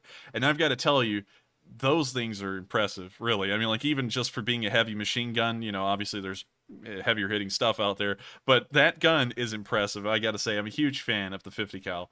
Of course, you gotta shoot Dcotors once. I wish. Yeah. I wish I could, man, but they don't have any of those here in America. Maybe when I come over there to Ukraine at the end of this war, maybe I can shoot one then. Yeah, you're gonna love it. Absolutely. Oh yeah. I hope I do. But with that, we're going to move on to our next video here, where we can actually see the Ukrainians making a Humvee commercial. It seems like this one was perfectly set up, man. I gotta say, like this would be great to open up a Humvee commercial with if you were selling like government surplus here in the U.S. But here's the video. Of course, I can't play the music, but we see dust get kicked up from the front of the Humvee, and they're just showing it. There's of course really cool music playing in the normal version, and now you can see it rolling away. I gotta say, Humvees have kind of they're kind of getting a little bit weaker and weaker as time goes on. That's why we see a lot of Western countries, of course, adopting MRAPs and replacing Humvees with more armored vehicles. But still, I grew up with the Humvee when I was a kid. The Humvee was the pretty much, I guess you could say, light vehicle of the U.S. Army, and so I grew up with them, and of course they hold a special place in my mind because I grew up with them. So really cool to see them, of course, in Ukrainian hands, and I hope that they do get a good amount of use out of them, and considering they're used by the airborne, which are probably a little bit better trained and even more experienced than the average, well-experienced Ukrainian soldier, I'm sure they're being put to good use. With that, we don't really have any more news from the Severodonetsk area in particular. The rest of our news is actually across the river in Lysychansk. Today we've actually seen the Georgian Legion enjoying their free time. And I think since this is a fundraiser night, which we will of course be getting back to here in a minute to talk about it, I'm going to unmute this video because I don't think YouTube could do much to me about a copyright strike right now. And I'm going to let everyone listen to the music and also see what the Georgians do in their free time. So here's the video.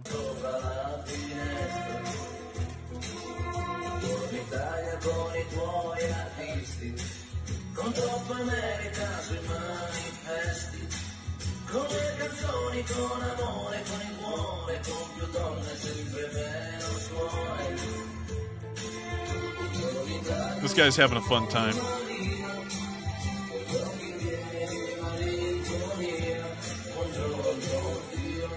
Yeah, from their behavior, I can tell you that those are definitely Georgians. Even if you didn't tell me that. You would just been like, yep, Georgians. Well, let's see what kind of rifle he has right there. It looks like it may be a Scar.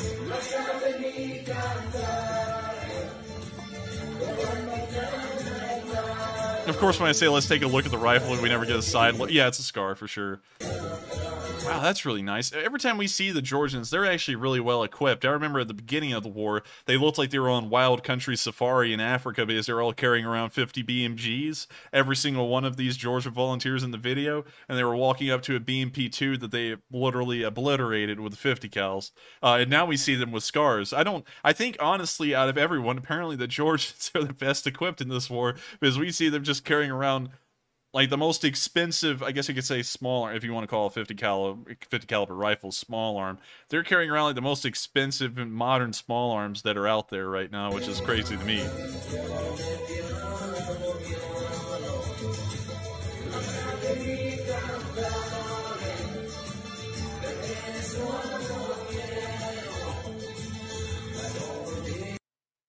And that's the end of the video, but it is cool to see how Georgians spend their free time. And it's really neat to see that they, of course, have a pretty good laugh, and we know that the Georgian Legion has been in a large amount of firefights because we've seen them continuously on film throughout the entirety of the war. Yet they still keep their spirits high, just like the rest of the Ukrainian forces and the foreign volunteers, which does let us know that the Ukrainians are very confident once again in winning this war. If I was to ask Starsky, since he is on stream and a Ukrainian soldier, Starsky, are you confident that the Ukrainians will win this war? Yeah, of course I am. See, we just got it from a Ukrainian. They're going to win the war. So with that, we're now going to move further down into the southern side of Lysychansk, where we've actually seen Ukrainian forces in the city as it appears to be barraged by Russian artillery fire. I say appears, obviously you can tell it in the video, but here's the video. We see one soldier marshaling a car onwards, and we can now see them running down an alley.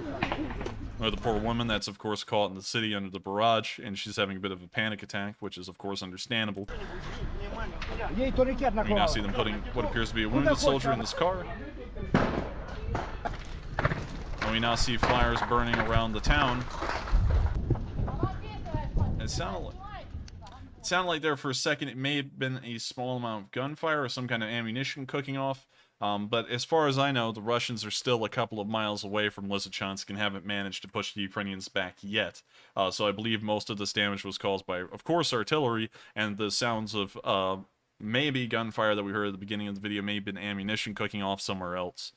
Just wondering, Starsky, do you know any information of how close the Russians are to Lysychansk? They're pretty close. Of course, they tried to approach from south, but with little success. You gotta understand that there's a lot of our troops, and the Institute of Warfare claimed that in case Russians can capture Severodonetsk and Lysychansk, we will have like Mariupol number 2.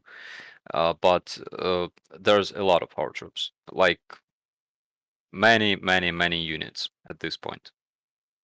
Well, that's good to hear. And also, another question I have to ask you before we actually get to the question segment is that a lot of viewers, along with myself, because a lot of people have been saying it, are wondering, is the 1 million man army true? And like, if it's possible, is there any like time that you could give us that those first batches of soldiers, new ones, will be reaching the front?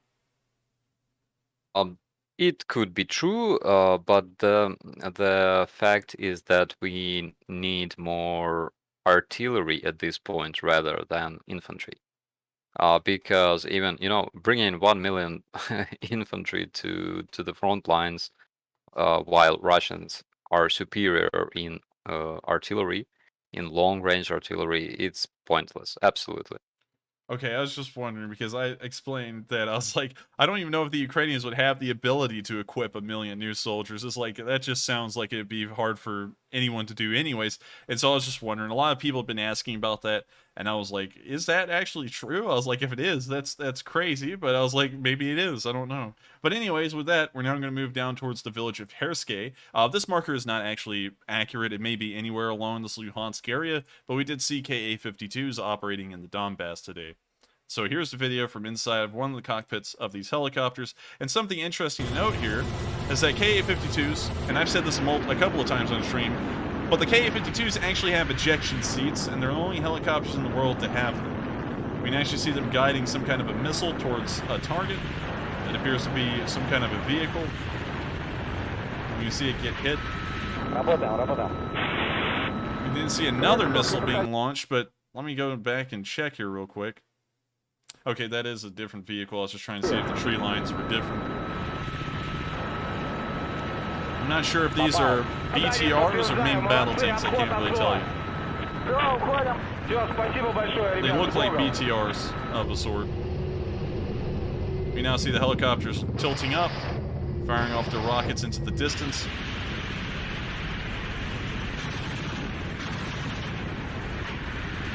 A typical...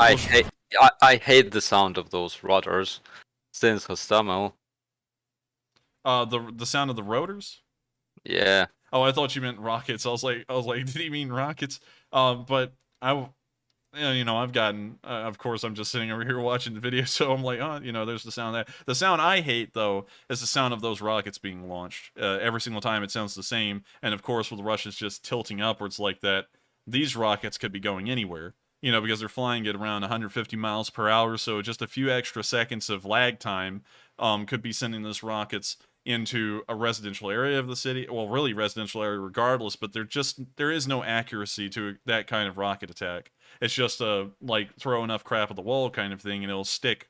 And they've been doing that the entirety of the war, and we see that the results are never actually anything good for the Russians and never anything good for the Ukrainian civilians, because they just end up getting the short end of the stick, and usually the rocket attack just lands in the neighborhood. So honestly, that's the sound I hate the most. But with that, we're going to let the video continue. We now see from inside the cockpit them launching the rockets and now tilting back down towards the ground.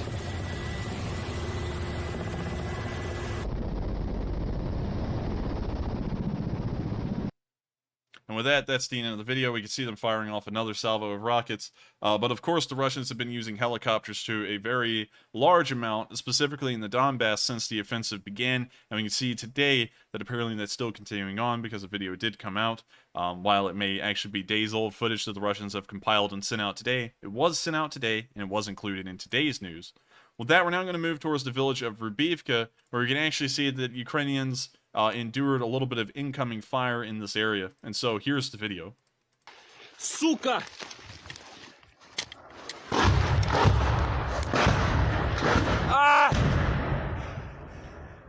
Oh, look, a turkey. That's bizarre. I didn't expect that, did you? Because that's weird. I expected that because that title says literally "Turkey that gives no damn." Oh.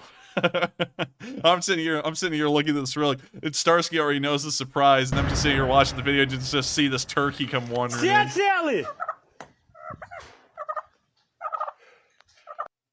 And it appears that it was asking a Ukrainian a question. Yeah, he's like, "Is everyone okay?" And the turkey is like, burr, burr, burr, burr, burr, burr. It's like, I have a wife and kids. I'm trying to get to work, man. But anyways, pretty funny video, actually. That's kind of a little bit of a lighthearted thing. While the artillery barrage, of course, is harrowing, it was hilarious to see that turkey just walk up to that guy, and then he says, "Is everyone okay?" And the turkey responds. I think that turkey has a bright and promising future ahead of itself.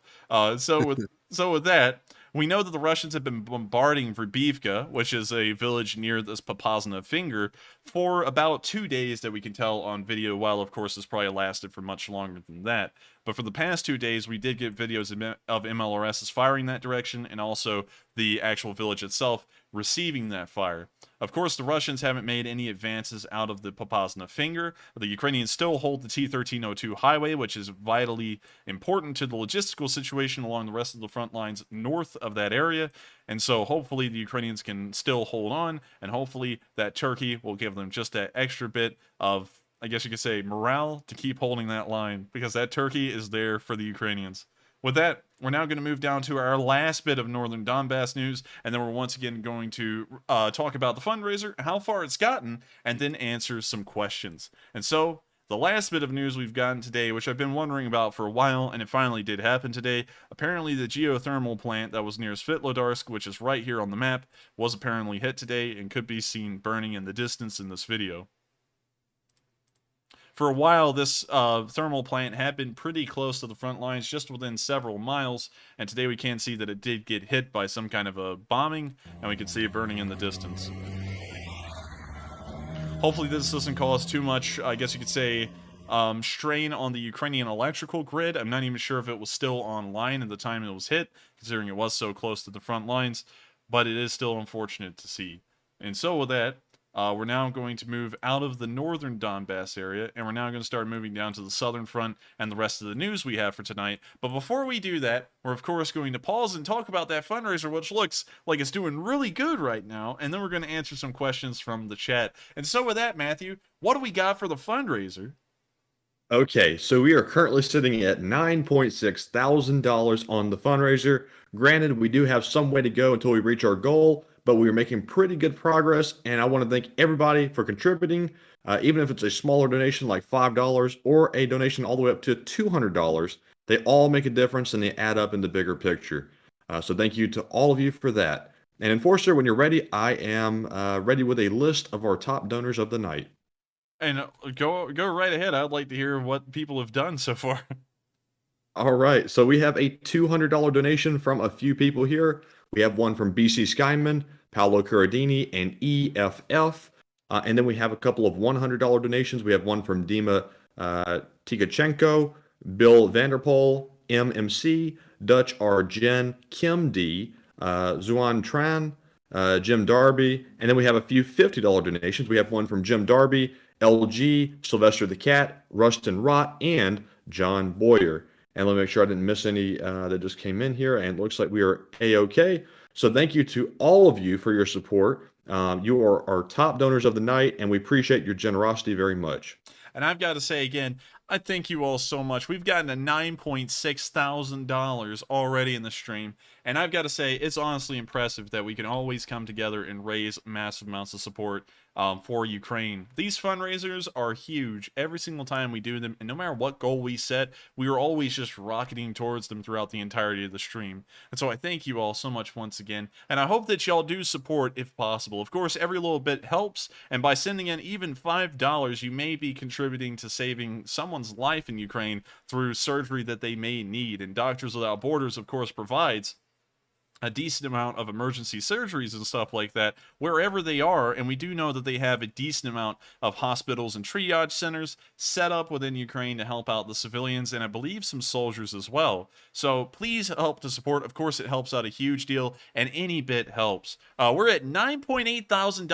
We are very close to reaching $10,000, which will put our total fundraiser amounts over $300,000, and we'll only have halfway to go. So hopefully not to get copy striked, but we're halfway there. Oh, living on a prayer. So you'll help us to get to the rest of it. Of course, I put in my $100 for the night, and I hope y'all at least join me, maybe match me even, to try and get to 20,000.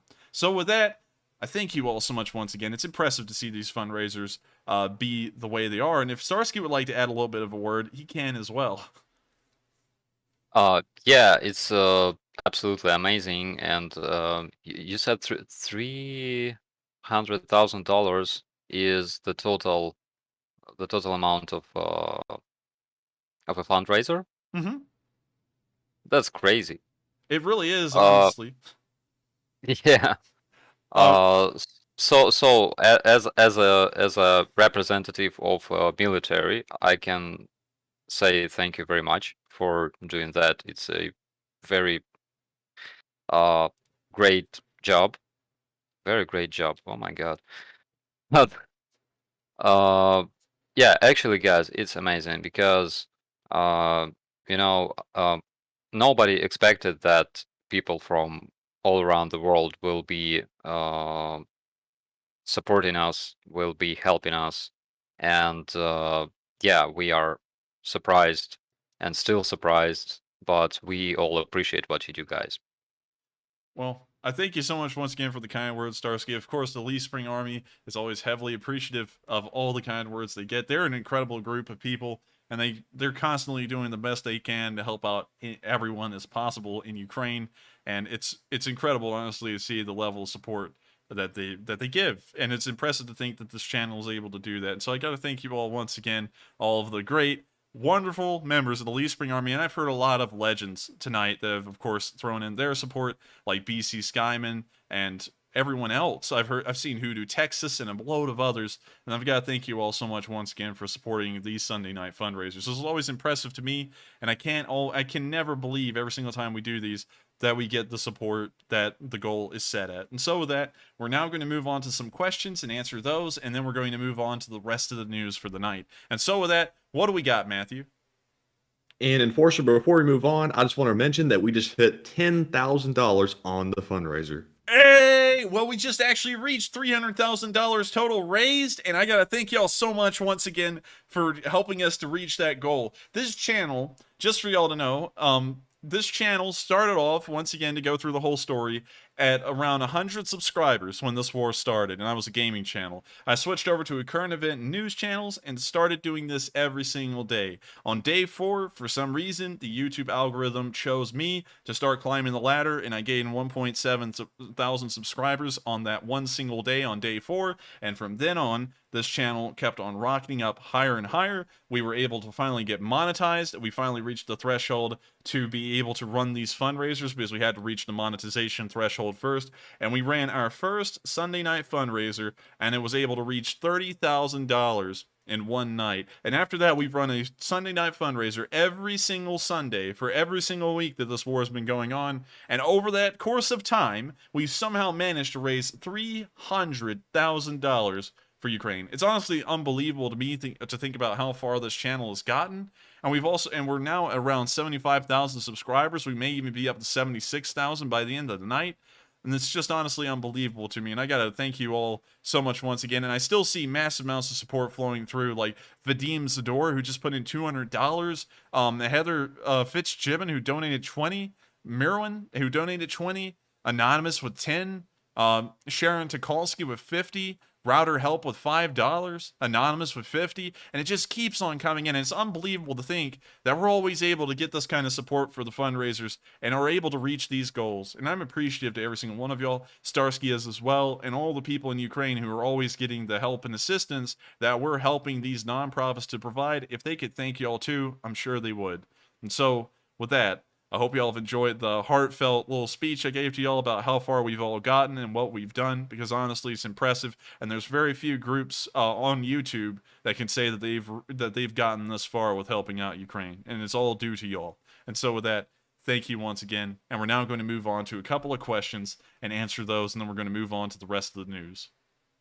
And real quick, I promise right after this, we're going to get to our questions. I want to recognize a few donors here that were just coming in just a moment ago. We have a $100 donation from William Allen and Can Kitty.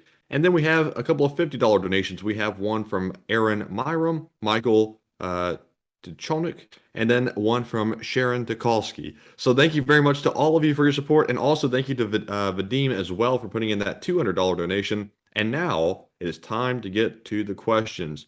So first up, we have a question from Sweaty Chungus, who says, Operator Starsky, I heard that Serbia was planning to retake Bosnia if the Russians took Kiev in 3 days.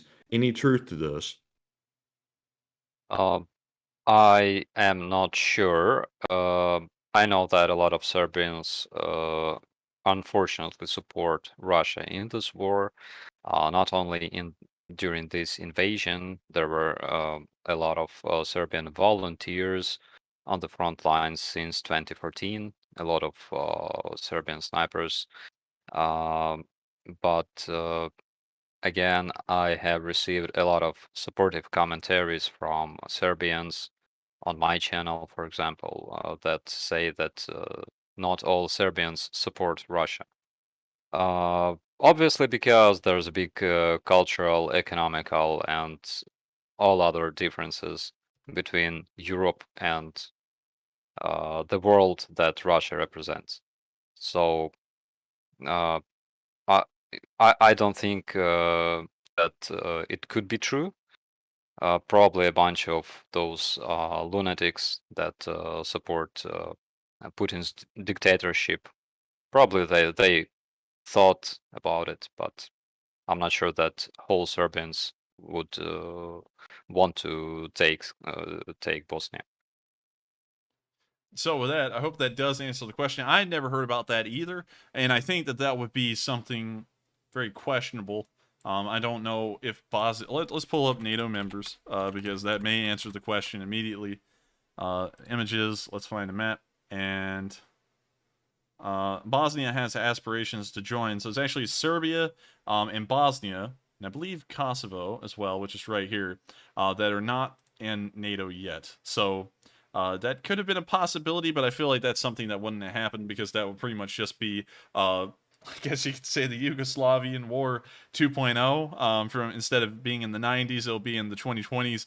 And I assure you that the United States would probably just go over there again and, of course, support the Bosnians because, of course, they would be the ones being invaded. And the Serbians don't really have a lot of support rather than the Russians, who would probably not get involved in that instance. And they would almost take a back seat and maybe support them with arms and such things, kind of like how the U.S. is doing Ukraine currently. So I'm not really sure how that would have turned out, but I have my doubts about that as well.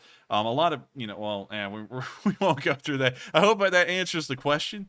And with that, we're on to the next one. And up next, we have a question from Haviland Tuff, who says, Operator Starsky, could you give us a general idea of your duties as a press officer? As a press officer, I'm meeting media a lot. We're working with all kinds of media, not only from Ukraine, but also from countries like United States, Canada, Ireland. Wait a minute, I'm looking at the map. Portugal and France and Germany, and we're communicating a lot with our colleagues from press. And we also do a lot of monitoring of the situation in the media, as well as Russian social media, Ukrainian social media. We also do a bit of OSINT and stuff like that. And aside of that, I'm doing my best to keep my channel running as well. So I hope that answers your question. And with that, we're on to the next one. And moving on to the next one, we have a question from Happy Dragon, who says, Enforcer and Matthew, does anyone know just how much artillery has actually made it to the front lines, or when is it expected? Will it just dribble in, or will it be enough to end the war? Unfortunately, I can't give you an exact number. It's hard to track down a total figure. There's not a lot of people out there who've compiled those numbers and made them public. We do know that there's at least, I believe, around 90 M777s that were delivered to Ukraine. The number may be higher than that, but I know it's at least 90 or up. Beyond that, we don't know how many artillery systems total have been shipped over. I would have to pretty much go through all of history during this war and try and find every single shipment that was ever given, the number of them, and then on top of that, some of these shipments of equipment aren't even made public. Like, we didn't know that the Norwegians were sending M109s here on this channel until we saw them actually being used on the front, and then we don't even have an idea of how many of those M109s were sent over from Norway. So I hope that kind of answers the question. Sadly, I'm going to have to declare ignorance on that one and say I don't actually know a specific number, but maybe Starsky might, but if he doesn't, we'll move on to the next question. Yeah, of course. The situation is that if we know exactly the numbers and location of those artillery systems, means Russians know about them as well. That's why this information is kept as a secret, mostly. So I hope that answers your question, and with that, we're on to the next one. And moving on, we now have a question from George Tincher, who says, Operator Starsky, how is the artillery ammunition situation in Ukraine? Lots of places reporting you guys are running low on rounds. If true, what can be done to fix it?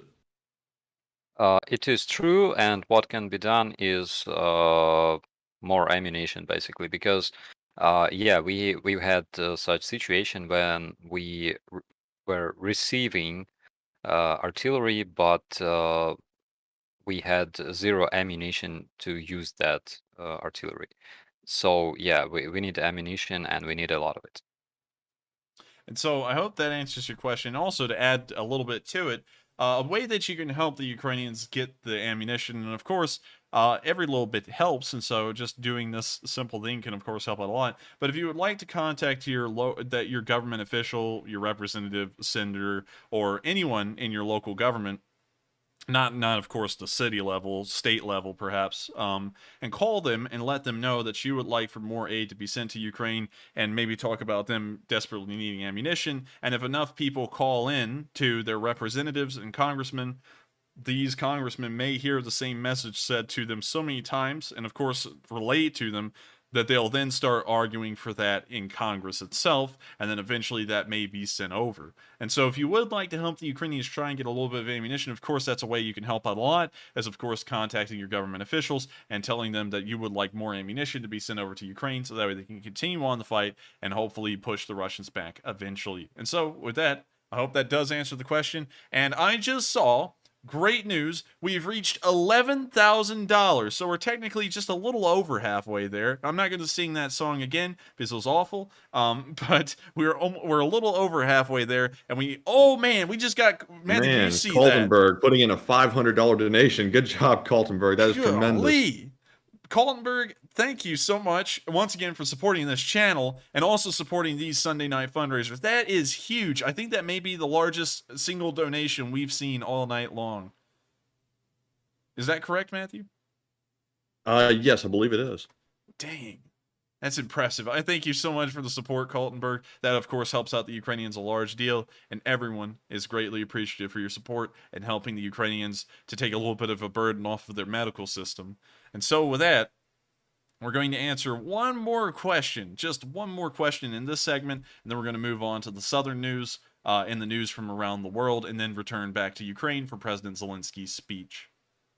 All right, and now we have a question from Tim Edwards, who says, where are the Ukrainians putting all the captured Russians? Is there like some big jail or something? I'll let Starsky answer that one. Yeah, okay. So, according to our officials, they are being held mostly on the western territory of Ukraine in prisons. And according to our officials, they receive some better food and better conditions than most of the convicts, because they are being held like almost in the same place as our convicts.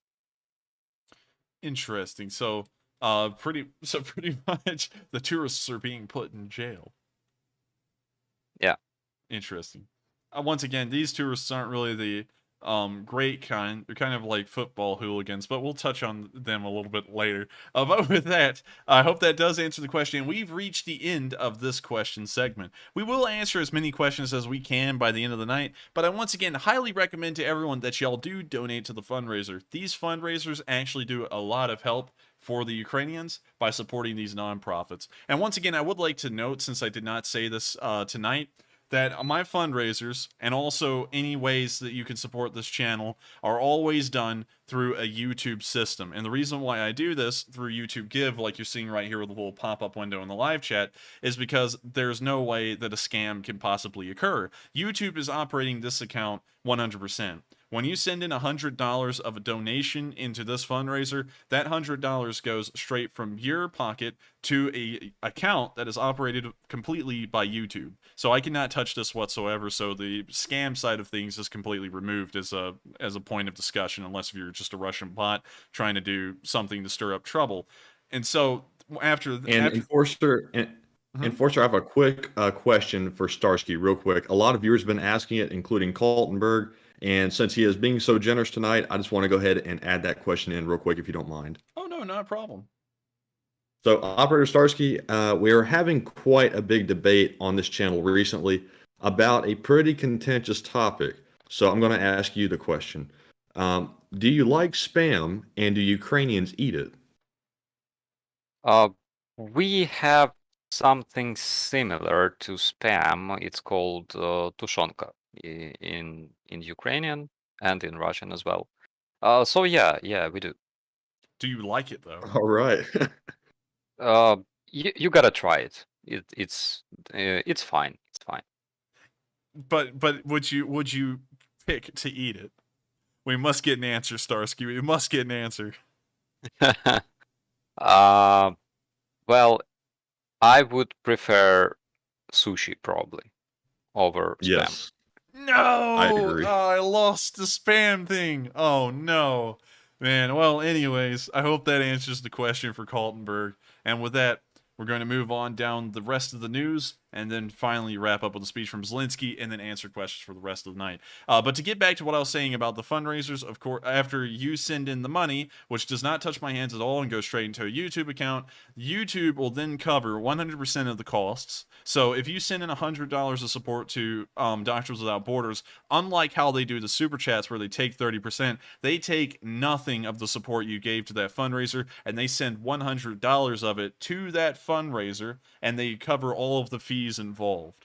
So it's actually an incredibly good system as well, because there's no like skimming on their part where they're trying to take something for doing this. It is 100% support from your pocket into their YouTube account set up for this fundraiser, which is then sent out to the nonprofit that was chosen. So I just wanted to make sure to cover that for everyone once again, so that way if anyone's new, hopefully that will encourage y'all to support the fundraiser, because it is, of course, scam proof, and I make sure to do it this way so that way it can never be brought up in like a discussion or as some kind of an attack, because it's a very safe system operated by YouTube itself.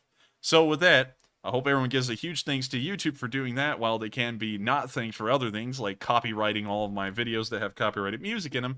But with that, we're now going to move on to a bit of news that I found very interesting and actually really sick as well from the Russians. The Russians apparently have had their propagandists visit the Mariupol theater today, and a video came out of them walking around in it. I wasn't actually sure what they said, but I was wanting to show this video with Starsky on stream, especially because he'll be able to probably tell us what they're saying, and then that will give you a context of how heinous it is. While the caption says that they're trying to say the Ukrainian army destroyed the town, I just wanted to make sure that we can get a more direct translation from Starsky himself. And so I'm going to let the video play and let him translate. Верхние этажи практически все спалены.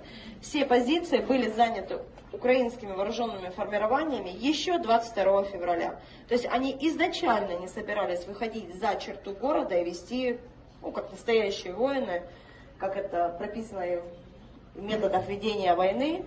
То есть они сразу собирались устраивать вот эти вот городские бои и прикрываться мирным населением. К сожалению, гражданского населения...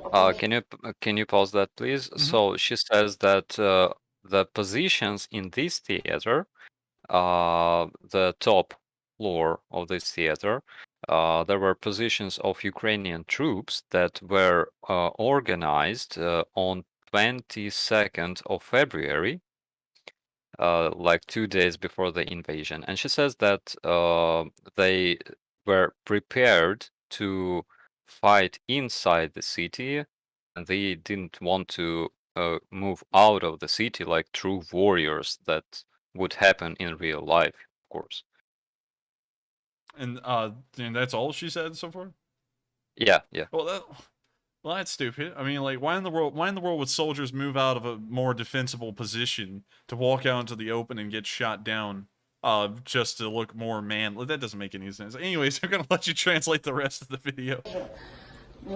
Озвучу, конечно, цифры ужасающие, и очень, конечно, жаль, что это произошло с этими людьми, и что украинские военные, мы же понимаем, да, что это не уровень местных командиров было принимать такое решение, базировать свои позиции в городе. То есть, соответственно, все эти приказы отдавало руководство Украины, ну и, опять же, это станет, уже доказательная база уже есть, мы это все видим, это налицо, и, конечно, господин Зеленский и все остальные, кто отдавал вот такие вот преступные приказы, понесут свое заслуженное наказание. So that's the end of the video. What did you get from it? So she says that, of course, it was a big crime to organize positions and keep troops inside the city, and she hopes that President Zelensky and commanders who gave orders to hold this city, to defend it, will be punished for that. Well, that's the dumb... you know, Russians never surprise me with the stupidity of the things they say, but that's probably about the dumbest thing you've ever seen. And on top of that, based off of what we were told in the video, this tour is being given inside of the remains of the Mariupol theater, which, if a lot of y'all do not remember, because this was an incredibly long time ago, the Mariupol theater was hit directly by a Russian attack, and we assume that hundreds of people, including dozens of children, I believe, if I'm correct, may have been killed in that attack, and their bodies are now buried most likely on the outskirts of Ukraine, or were just dragged along with the rubble when they were trying to clear it out earlier on weeks ago. So it's pretty sickening, actually, in that context, to think that the Russians are using a building where they killed hundreds of civilians pretty much deliberately, and the building was clearly marked on both sides on the ground with the word "Diti" on it, which means children in Ukrainian and pretty much Russian as well, and they just attacked the building anyways and killed hundreds of civilians. And now they're using that building to talk about how the Ukrainians are pretty much at fault for this entire thing and should be held accountable for everything that's happened during this war. And of course, you see that the typical Russian spin on things is that they pretty much don't deny that they did this stuff, but they always blame it on the Ukrainians for resisting. It's like, I can't even compare that. That's just a level of sickness on its own. So with that, we're going to move out of Mariupol, and we're now going to be moving further up towards the front, where we've seen something that's been a general trend so far become a trend again, and we can see that it's certainly something that continues to occur. The Russians continuously, and it makes a lot of sense when you really think, wait a minute, are you kidding me? Apparently this video was mixed up with another one. Apparently the links got mixed when I was copying and pasting them. But this was supposed to show the 45th Brigade shelling a Russian supply building near the village of Poloki. But unfortunately, apparently the links got mixed up. But we could see once again in that video, because when I was watching it and copied and pasted the correct link, which is now switched in the meantime, it was another larger storage-like building that they were using for I guess you could say, of course, their supply lines. And that's been something that I've noted a pretty decent bit. And Starsky, is it true that the general trend is that the Russians use larger buildings? For example, let me just pull them up on Google Maps to kind of show you what I'm talking about. So Polohi, we'll pull up there. We'll click on the... and while you are searching, I've sent you the link to this video that was lost. All right, so we got on Operator Starsky's Reddit. I mean, not Reddit, Discord. We're going to pop over there real quick and take a look at this video. Thank you, Starsky, for pulling in clutch here. We're going to mute that video, so that way we don't get copyright striked. But we can see once again here, the Russians, and I was pointing this out yesterday on stream, and it seems that I was largely correct in this assumption. It's obviously common sense at this point, but the Russians use these kinds of, I guess you could say, large warehouse buildings for their supplies, so you could pretty much point them out from the sky. Like right here, for example, you know, just as the building on its own, it appears to be something suitable that the Russians would use as some kind of base for supply operation.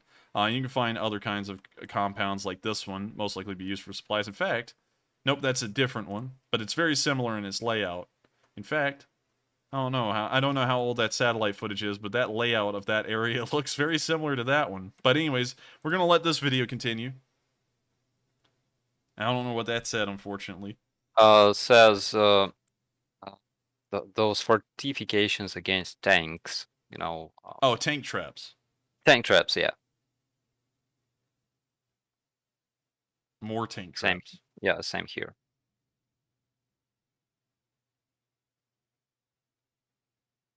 Fortifications.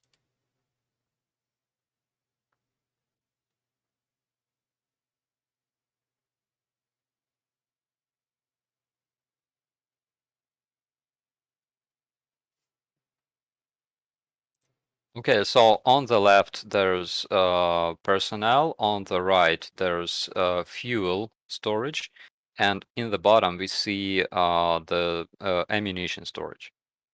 Interesting. That's actually really cool to know that they could outline which ones were which and what kind of, I guess you could say, supplies they're storing. That's pretty cool.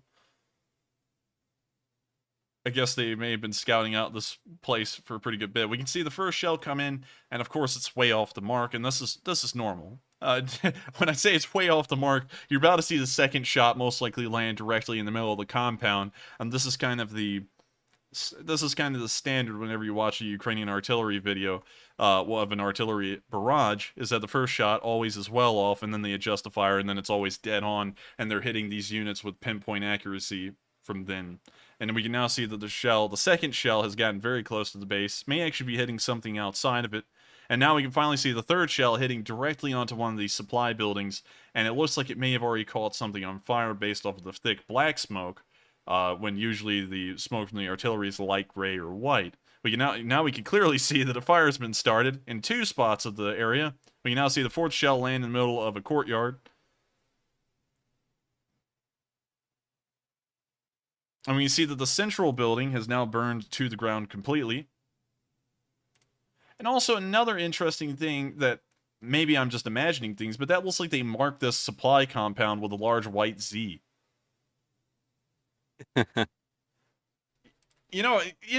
Starsky, I bet you watched a lot of children's cartoons. They kind of had the same cliches in Ukraine. But this is kind of like in a children's show when someone says they've made a super secret base and they put a giant billboard up beside it that says super secret base. Yeah. It's kind of like that. I don't know why I think that's just a coincidence there, but I've seen that twice in a row because the other day I saw a Russian tank that was sitting in a tree line, and there were trees right beside it that were laid out and they made a Z. And so I don't know if this is something they're intentionally doing or what, but I've seen this twice in a row for 2 days straight now, whereas things just coincidentally combine to create a Z. We can now see one of the other supply buildings burning down, the one that was in the top right at the beginning of the video. We can also see another fire burning.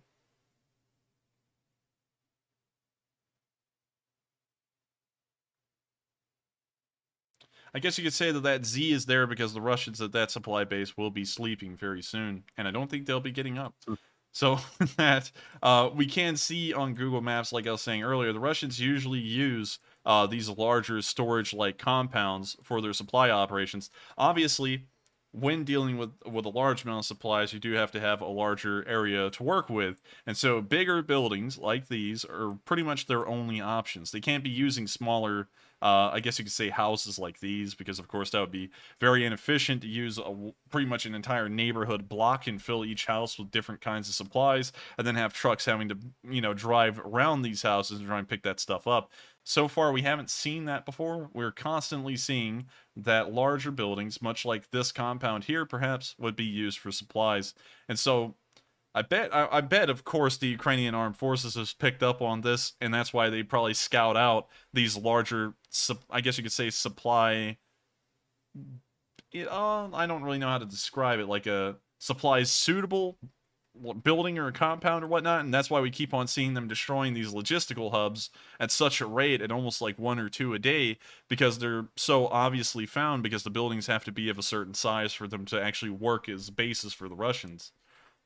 So if Starsky would like to add a word to that, that'd be cool, and if he doesn't, we'll just move on further down the front. Yeah, I think, every time I see things like that, I simply imagine this Russian colonel, for example, commander of the brigade, who says, "Bring our ammo here." And in Western army or Ukrainian army, he would be advised, like, but sir, you cannot place your whole ammo in this area because it's dangerous. Ukrainians have UAVs, Ukrainians have intelligence, they also have a lot of satellites now. And he would change his mind, of course. But nobody, nobody questions orders in Russian army because they have different system of, command and planning. Interesting. And it appears that questioning, well, the lack of questioning of orders is leading them to have some very memorable moments in the supply side of things. And so with that, we're now going to move further down the front line, past the Zaporizhia area, and we're now going to move towards the area of Kherson. Starting off in the actual city of Kherson today, we can see that apparently some kind of a partisan group or a resistance group is still showing that they are not happy with Russians occupying the city of Kherson, and we can actually hear the Ukrainian anthem being played on speakers throughout the city today. And so I'm going to let that play real quick.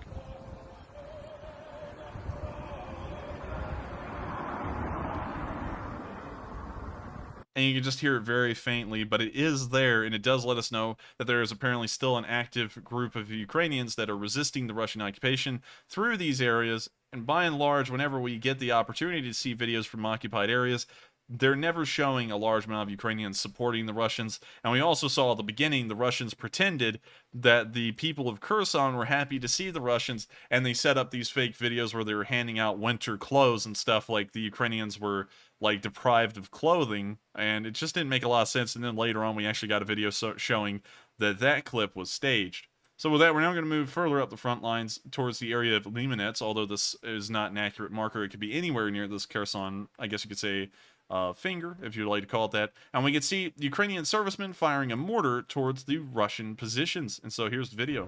I'm going to have to mute it, unfortunately. But we can see the first mortar round being fired. We can now see him hanging and firing the second one.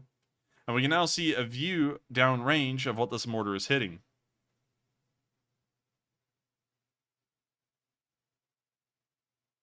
It appears that there's a Russian vehicle. It appears it may be a tank that's right under this tree. And we can also see what may be some kind of a fortification further behind it. You can still see the mortar rounds flying around the tank and hitting all around it. We can also see them highlight there with a red mark something. I think Starsky might be able to translate that one. Yeah, so this reads that it's a direct hit. And before that, the title near the mortar was saying that it's a trophy Russian mortar, 82mm mortar, that was taken from Russians. Hey, that's pretty nice, actually, to know that the Ukrainians are destroying more Russian equipment with Russian equipment. It's like fighting fire with fire, pretty much. So we can actually see that there was a direct hit there under that tree, as per Operator Starsky's quote on what that actually said. We can now see another red marker, which is apparently showing another direct hit. And that one's saying something else. The arsenal is being detonated. Hey, well, that's even better news. So apparently they hit an ammunition cache near that tank, and that's the end of the video. It appears that the Russian captured mortar was destroying the Russian equipment pretty well. And so, honestly, at this point, I don't think it's the Russian equipment that's garbage. I just think it's the Russians that are operating the equipment that are garbage, because it looks like that mortar was doing some pretty decent work. And so with that, we're now going to move from that bit of news and further on up the front, where we can actually see today near Davidiv Brid, which I believe is the correct pronunciation. Starsky can correct me if I'm wrong, but we can see a Ukrainian mortar being hit by Russian artillery today. This is, of course, I try and show every video I can, and I try and have a pretty good leeway with usually discrediting most Russian videos, but this one appeared, much like an M109 video we saw before, to be mostly real. And one thing I do have to say is that while we have seen Ukrainian losses yesterday and today in the Kherson region, we did hear that they had just conducted a successful counterattack where they had retaken some 20 villages in that area just about 3 or 4 days ago. And I think Starsky might be able to confirm that for me real quick so I can make sure that that was true information. Yeah, true.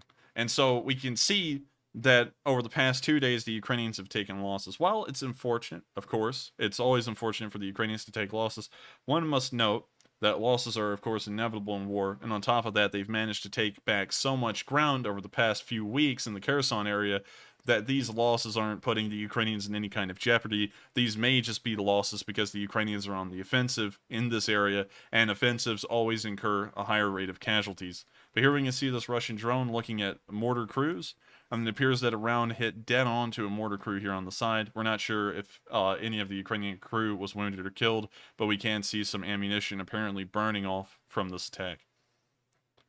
Of course, very unfortunate, but these Ukrainians, of course, were fighting back the Russians and pushing them back a very good degree, recapturing a large amount of villages over the past few weeks. And so their deaths are not pointless. They actually did manage to push the Russians back out of their land further than anyone has been able to do so far in the Kherson area.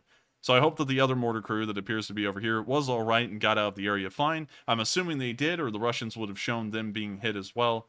And so hopefully the Ukrainians that were on this mortar piece were only wounded or maybe got out of it unscathed, although, you know, that's a pretty tall order right there. So with that, we're now going to be moving past the Davidiv area. Hopefully I got that correct.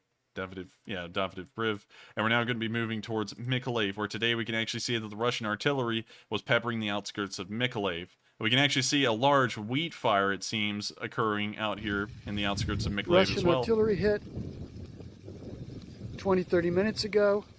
4 or 5 shots hit this field. It's almost burning uncontrollably. And these poor guys are using buckets of water to try to put it out. No fire truck out here. We're going to go over and try and help them. So that's the end of the video. And something that we have noted in the Kherson area over the past week is that it appears that the weather has gotten so dry down there, along with the tall grasses, that when Russian artillery attacks occur, usually a fire follows very soon. Apparently the grass is incredibly dry, and any amount of heat will just cause it to burst into flames. And this may actually be wheat. Although it does have a lot of extra different kinds of, I guess you could say, weeds within it. This may be a wheat field that's catching on fire and burning, which we have seen before, and we did see Ukrainian soldiers doing their best to try and put out the fire. So with that, we're now going to move out into the Black Sea, because this area down here, we haven't really gotten enough news on a Ukrainian advance today to show that they have retaken even more ground, but we, as of last we heard, know that the Ukrainians are on the counterattack in the area and are pushing the Russians back. But we haven't gotten any news today as to how far, and we will be keeping an eye out to find out if there is news about how well the Ukrainians are doing there. Once again, wish them the best of luck. The Ukrainian soldiers are some of the bravest in the world, as we've seen, and they are doing pretty much the unbelievable. Now, there is a Russian bot out there somewhere right now that is seething, crying, and gnashing at their teeth after I said that, and saying, "No, wake up! The Ukrainians are losing. The Russians are on the outskirts of Kyiv." I see that in the YouTube comments section every single time I roam through there. And to those people, to hell with them. Anyways, we're going to move out into the Black Sea, where we can actually see that there was a Russian frigate today that launched 4 caliber missiles towards the Ukrainian coast. Of course, we don't know what these were actually targeting. They're most likely targeting Ukrainian major cities, but which ones, we don't really know. But here's the video of this frigate launching off these caliber missiles.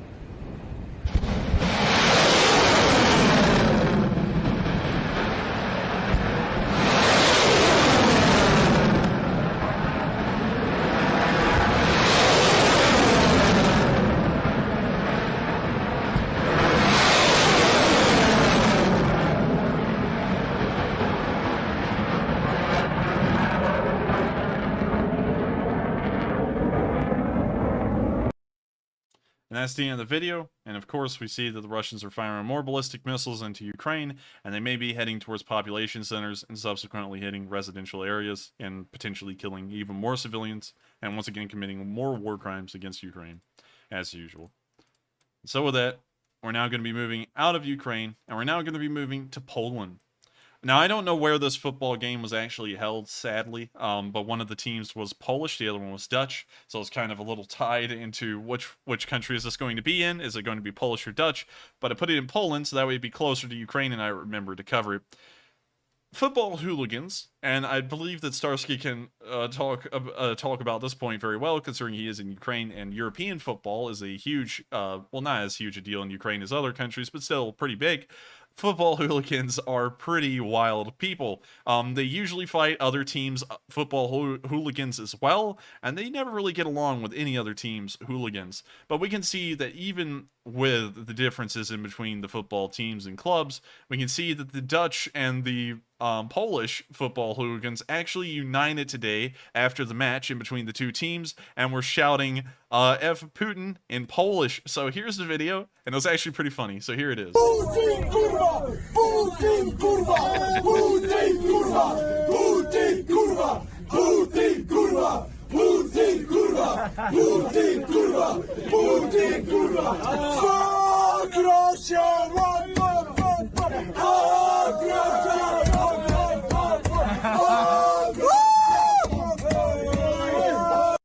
So it's great to see that the football hooligans can actually put their feelings aside for a minute about whose team is best and all unite around a common cause, which is Putin is an asshole. And so with that, we're now going full circle, and we're returning all the way back to Ukraine in the area of Kyiv. And we're going to round out tonight's stream like we have every single night. Of course, this isn't the actual end of the stream. There will be the question segment afterwards. So stick around for that, and let's see if we can reach that $20,000 goal.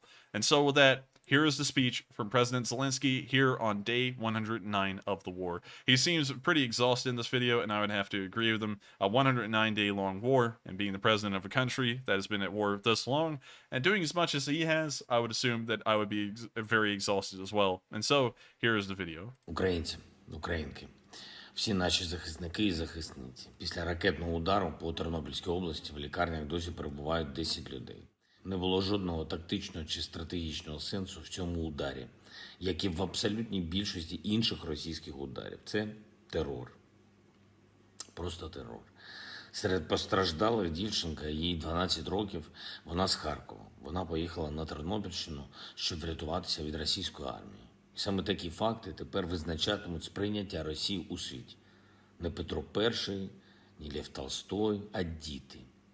Діти поранені та убиті російськими ударами.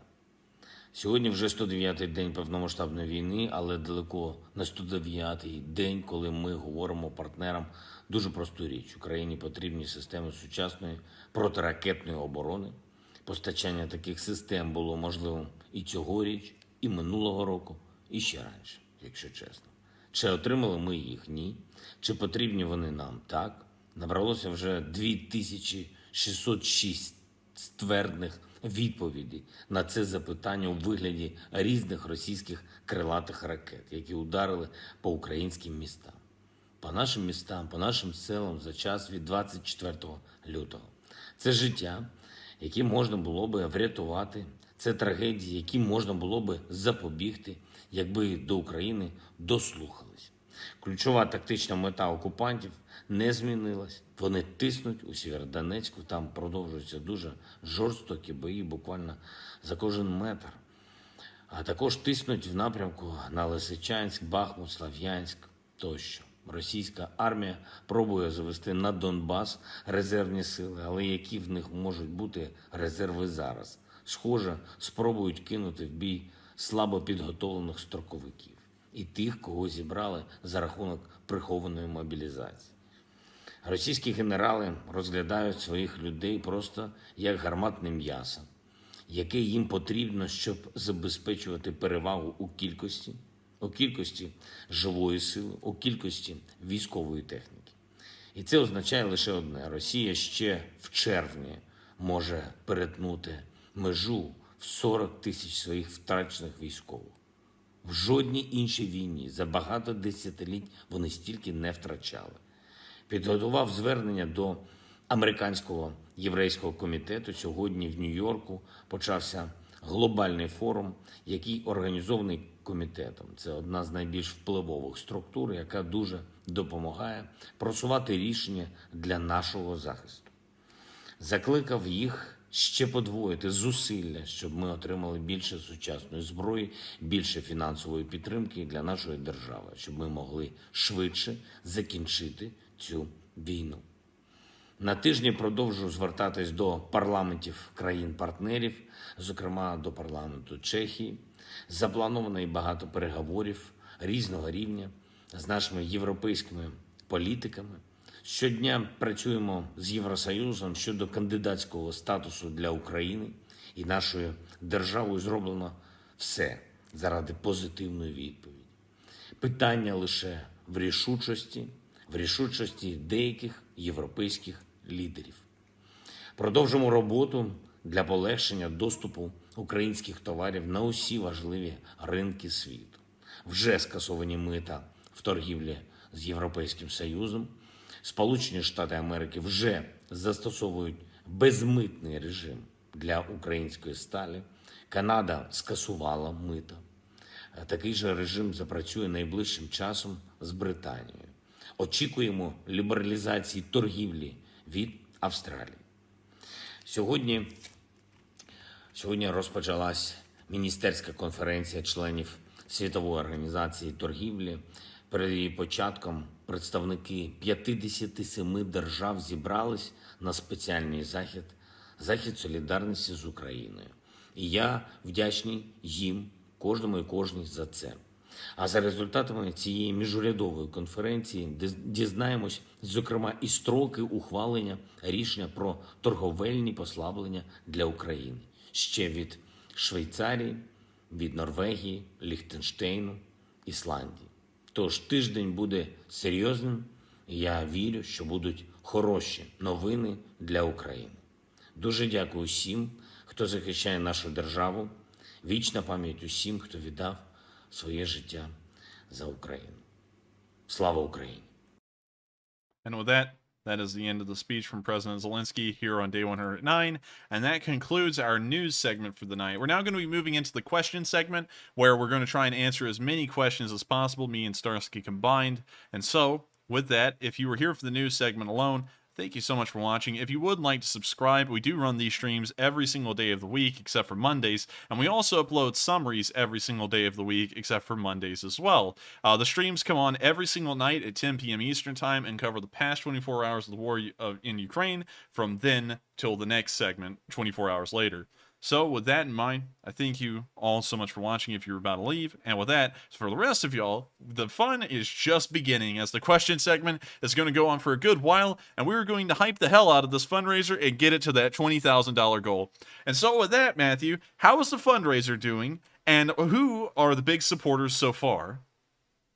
So, we are currently sitting at $12,000 on the fundraiser, but unfortunately, it looks like we're in a rut. So, with that being said, if everybody would like to please consider donating just simply $5, if we could have a small amount from each one of you, if you can afford to do it, that is. If you can't, we understand. But any small amount will add up in the bigger picture, and we might be able to hit that goal tonight. And we might be able to, and that, of course, is the goal every single week of this Leaf Spring Army, is to hit those goals. And I know that we can all hit it. We have gone well above multiple goals that we've set before, and I know that with the entire combined power of the Leaf Spring Army, anything is possible, and that $20,000 goal is within our reach. And so if I can encourage everyone to just throw in $5 a pop, just $5 each will get us that much closer to the $20,000 goal. Or, if y'all want to match me, I did throw in $100 at the beginning of this fundraiser, like I do every single Sunday. And so if you want to match me, that, of course, will help out a massive deal as well. And so I know we can pull it through. And with that, we're now going to recognize some of our largest supporters for the fundraiser so far, and then we're going to move on to the questions. All right, and our top donors here, we have a $300 donation from Steve2848, who always comes in clutch on the fundraiser, so we appreciate it very much, Steve, for that. And then we have a $200 donation from Paolo Corradini. We have a $100 donation from William Allen, and many donations that just came in here a moment ago. Thank you to everybody over there. And to continue reading off the list here, we have a $100 donation from Carolyn Evans and several others from Just P.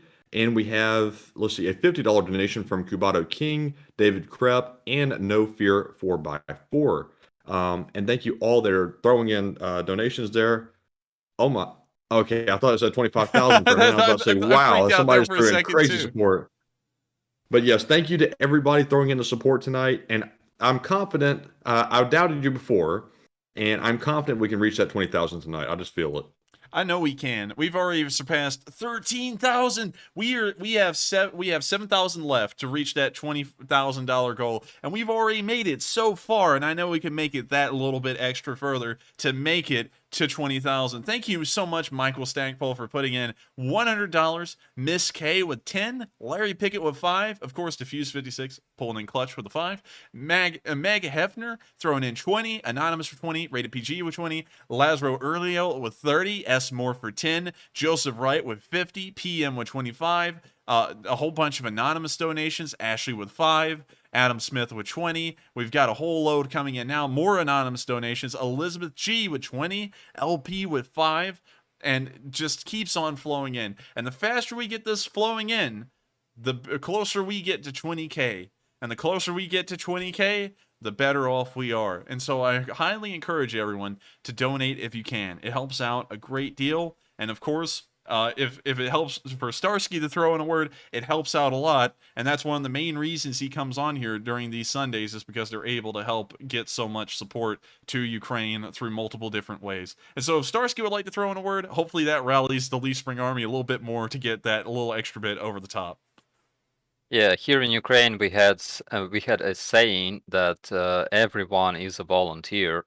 And being a volunteer in Ukraine is, it doesn't always mean volunteering like for army, as in terms of enlisting, but it means that people do everything to help our army. That's why our army and our our army and our people are the same. And I can say that currently whole world is Ukrainian army, basically because of your support and your help, and we all appreciate it. And so I hope that inspires a couple of other soldiers in our Leaf Spring Army to, of course, support tonight's fundraiser. Any bit counts. And when I say any bit, it literally means any bit counts. If you only have $1, that still goes a long way in helping out.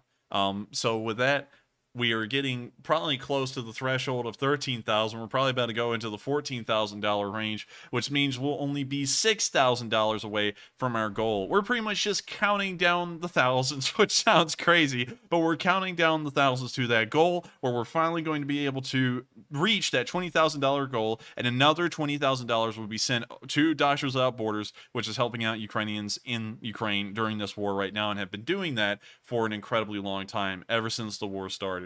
And so with that, we're of course going to take a second, because there's so many, to recognize a couple of more donors, and then we're finally going to get to some questions and recognize donors intermittently in between. And so with that, Matthew, would you like to recognize some of the donors for the night? Oh, okay, yeah, sure. So we have a $20 donation here from, let's see, Manny, New Jersey. Then we have a $20 donation from Susan G, $20 donation from Lewis Brown, then a $100 NOK. I'm not sure what currency that is, but from Sniper Duels. Thank you very much for that. And a $20 donation from Mr. Diggs, several anonymous donations. Then we have a $100 donation from Jack Ray, and a $55 donation from Jay Ray. Tongue twister there. And then a $20 donation from Danny Carver. And it looks like they're still flooding in here. So we'll get back to recognizing those in just a moment. And I do have some questions ready if you are ready for that, Enforcer. And let's hear them. All right. So the first one is for Operator Starsky. This question comes from Head Lieutenant. And Starsky, I'm not sure if you're going to be comfortable answering this question, but I'll ask it anyway. So he says, Operator Starsky, what is your opinion on how Zelensky has performed during this war? Many consider him to be our generation's Churchill, and what is your take? Yeah, so as a military on my level, I cannot, analyze what our authorities are doing, whether they're doing good or bad. But from perspective of our people here, he has a very, very high support, literally from all Ukrainian population, and he does his job. I think that's great. Everybody on each level does his or her job to bring this victory as soon as possible. So I hope that answers your question. And with that, we're on to the next one.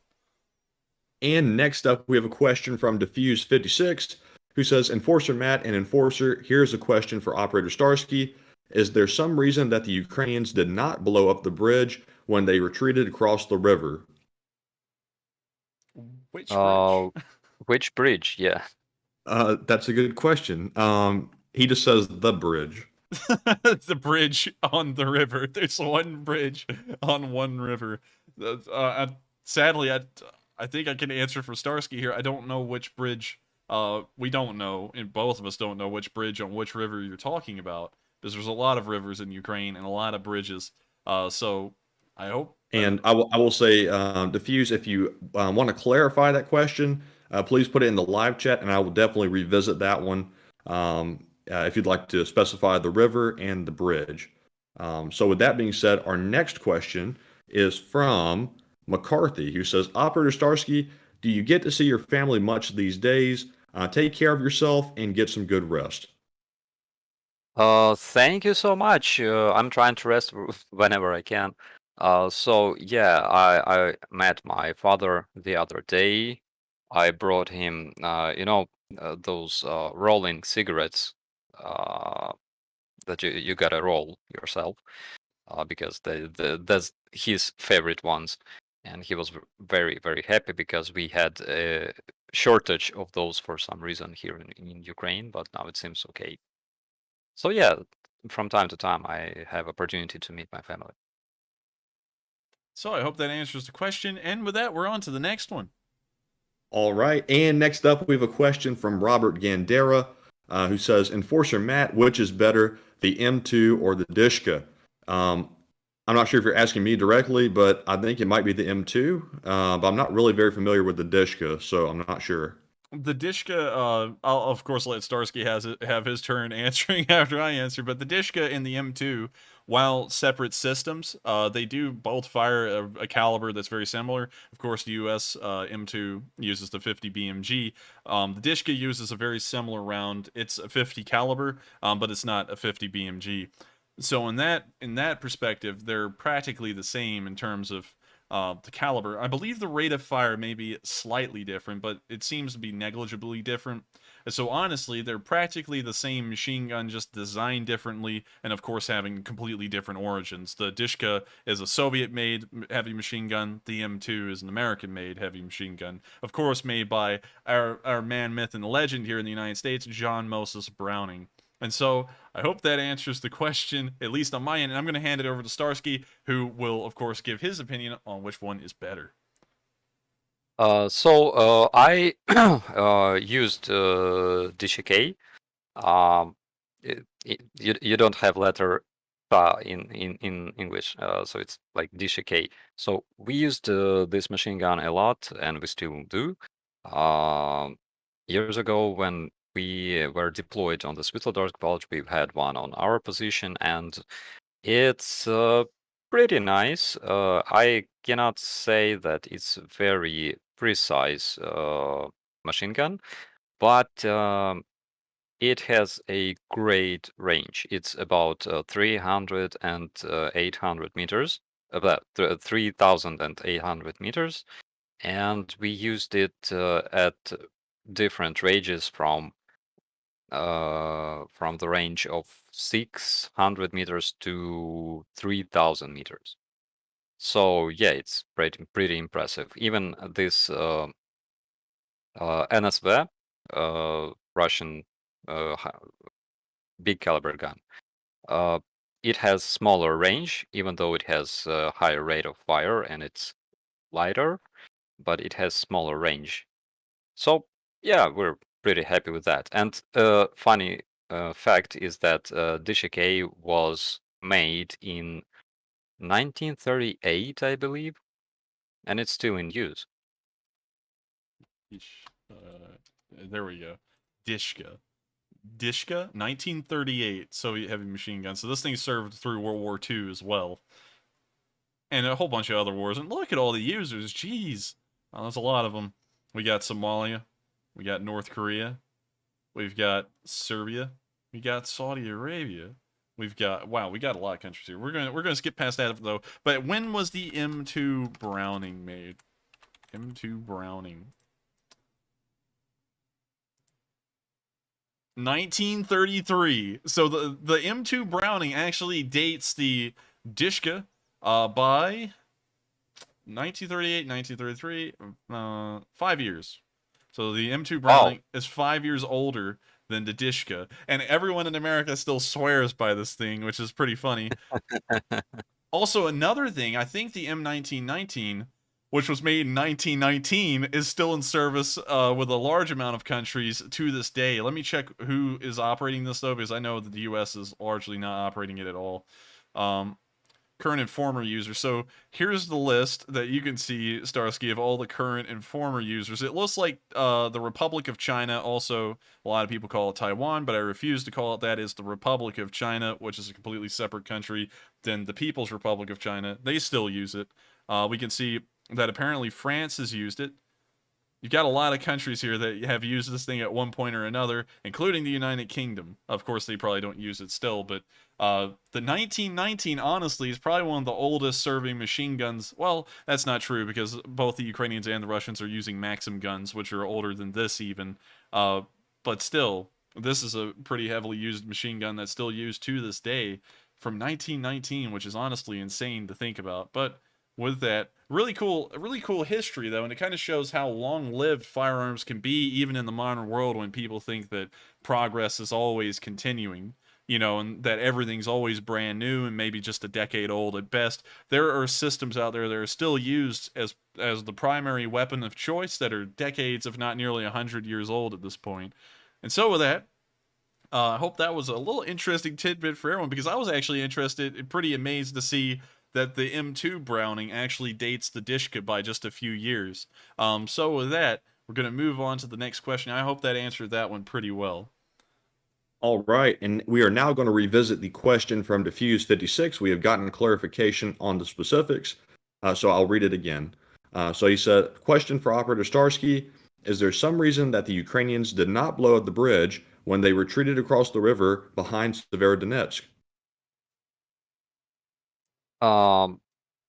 They did not retreat from Severodonetsk, and this bridge was used to deliver personnel and ammo and evacuate people. So we did not destroy this bridge. And from what I know, like 2 out of 3 bridges were already destroyed by Russian aviation. But we didn't even, attempt to destroy it because it was important.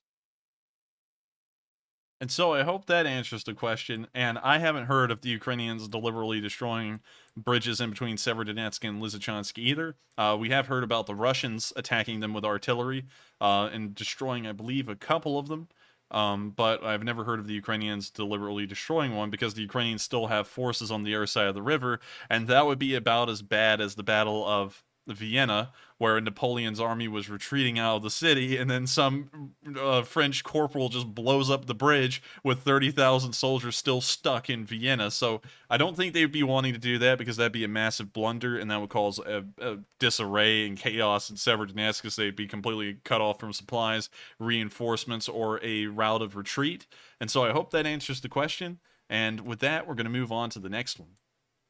And just a quick aside, we have hit 14,000 on the fundraiser, so really good job. Wow, look at really that. Good job. We are now just probably about 500, well, not 500, 5,000 away. So I wonder, we made it pretty far since we started off the first call here.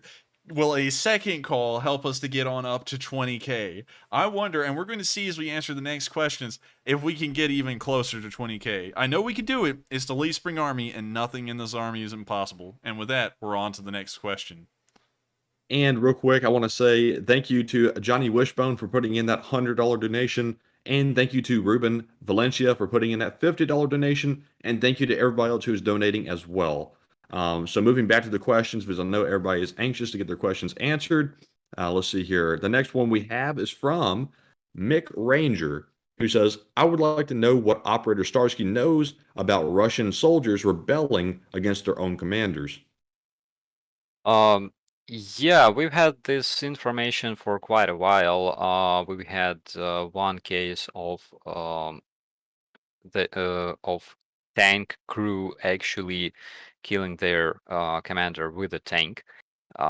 We've had a bunch of other facts that we have intercepted over the phone calls. Again, they're using phone calls a lot. That's why we can hear pretty much everything they're talking about. Yeah, there's a bunch of cases. I cannot say that this is a massive case, but there are multiple cases of not following orders.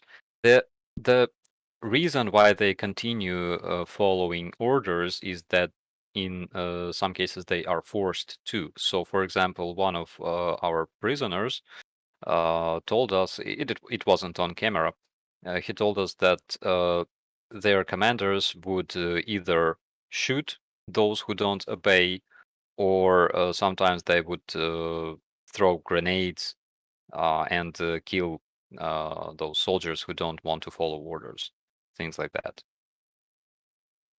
And we've also heard here on this channel that a couple of soldiers Russian soldiers that were taken prisoner would say that their commanders just slept with their guns under their chins, and in the night it just magically went off and the officers got killed. So we've actually heard those stories on stream as well, and I hope that also adds a little bit of information that we can give from this channel about that question as well. So I hope that answers the question, and with that, we're on to the next one.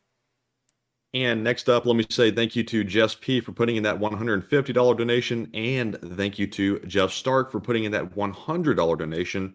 And we are getting very close to reaching 15,000 on that fundraiser. So great job. And moving on to the next question, we have one from Shoshana, also known as Zippy, who says, Enforcer Matt, hi from Louisville. This is a question for Operator Starsky. Has the Ukrainian government considered fundraising for the war effort by selling the Russian warship stamps online? Thank you, and Slava Ukraine. It would be great, because the day the post office opened and the new the new production, the new shipment of those stamps was about to start selling, there were like 1,000 people in a line near the post office. So I think it might be a nice idea, and I think they should consider this. Probably I can even contact somebody from our authorities and tell them about it. And I would say I would be first in line if y'all did that. That would be super cool and probably a huge fundraiser for Ukraine.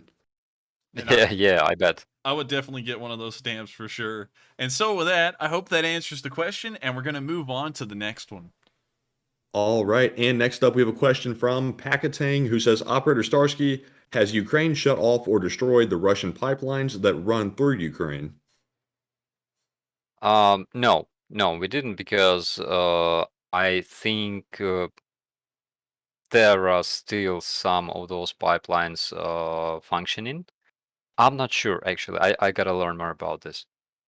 And unfortunately, we can't answer that question because we don't actually have the information on it either. So sadly, I think all of us are going to have to declare ignorance on that one. We don't know enough about it to really say whether they are activated or not. And so with that, sorry about that, but we're going to have to move on to the next question. And next up here, looking for a question here. Looks like we have a question from multiple viewers, including Boss Hat, who says, Enforcer, can we have Operator Starsky give feedback on the Professor Mortar video? Oh man, I wish I had that one still up. I think it was on last week's map. Oh man, Starsky, have you seen the video of the guy who's has a whole bunch of soldiers standing around him and he's showing them how to pretty much make like an improvised RPG explosive? No, I don't think so. Oh man, well he was a huge guy on this channel. He still is actually. We came up with a name for him. His name's Professor Mortar, and he teaches people how to make RPG rounds out of mortars. It was the craziest video, man, because he literally took like a Dremel to a mortar round. And he just cut it up, and he was like using it and putting it all together around these soldiers. Like, okay, so now that we've done this, you attach the pieces together, and it was the funniest thing ever. And I bet you a lot of people here are about to start talking about Professor Mortar in the chat.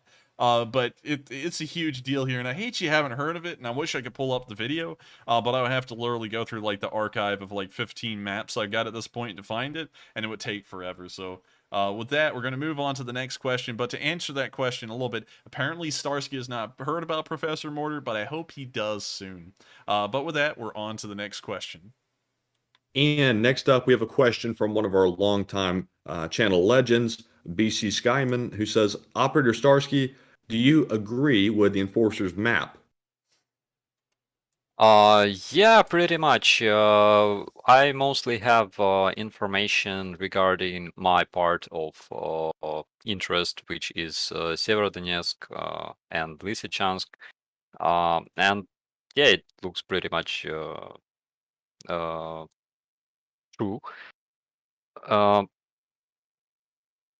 Yeah, I pretty much do. And so with that, I hope that answers your question. Apparently, the map is largely accurate, and I will admit that it's not perfect. Of course, there are some things that I have not heard, and of course, I usually require video evidence as one of my own rules to be able to adjust the map. But as far as I know, I believe the Ukrainians don't actually own this little bit here. They've actually been pushed back to this village, as far as I know, but that was a while ago. But I've never gotten video evidence to be able to change that front line, and so it stayed that way. So, as far as I know, Starsky could tell me whether that's accurate or not, but I haven't been able to change it because of a lack of video evidence. Yeah, I will do my best to help whenever I can. And with that, we're going to move on to the next question. And next up, we have a question from Mike Singer, who says, when will they connect them drones to the internet so we can destroy Russian armor here at home too? Could it be maybe a pay to play kind of thing? So he wants an arcade game, basically. I think that this is exactly how future warfare will look like in probably, I don't know, 50 years from now. And and you know something, I've got to pull this up. I don't care if we get, oh, this is going to be dangerous. But let me pull this up.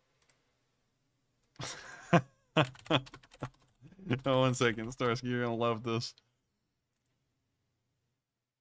All right, so here it is. If you ever play Call of Duty, I hope you remember this line. But Matthew, have you played this game? What you're seeing is advanced warfare. I think that's what we're talking about here. Every time, have you seen that video of the soldier that had the augmented?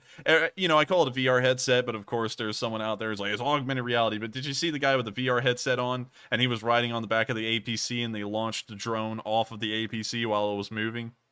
Yeah. When I saw that video, that's what ran through my head, is that guy turning around and saying, what you're seeing is advanced warfare. But anyways, beyond the jokes, we're going to move on to the next question. I hope Starsky answered it pretty well for you. And with that, we're on to the next one. And real quick, let me recognize a $100 donation from Steve Furman, a $100 donation from Susan G. And if I haven't, I'm not sure if I recognize this one already or not, but I'll give it more recognition. A $150 donation from Jess P. And it looks like we have hit the $15,000 mark, and it looks like the fundraiser has actually ended according to the timer. It has not. You can always send in more support after the fundraiser supposedly end. These things always run till 12 o'clock my time, and then they supposedly stop, but you can still send in support. And we're going to try and run this stream for probably another 20 to 30 minutes, and we're going to see how close we can get to 20K. We made it to 15 before 12 midnight my time zone, which is central time, and I'm wonder if we can make it to like 16 or 17K before we actually wrap out the stream. I don't think we'll reach 20, but still, 15,000 is nothing to scoff at. That's still incredibly impressive. And so with that, we are moving on to the next question, and I hope that everyone donates as much as they can, so that way we can try and get to 17,000. And with that, we're on to the next one. And just real quick, a shout out to Michael Hudkins for putting in that massive $200 donation. Thank you very much, Michael, for that generosity. So, moving on to our next question here. Let's see. Trying to find one that's pretty good.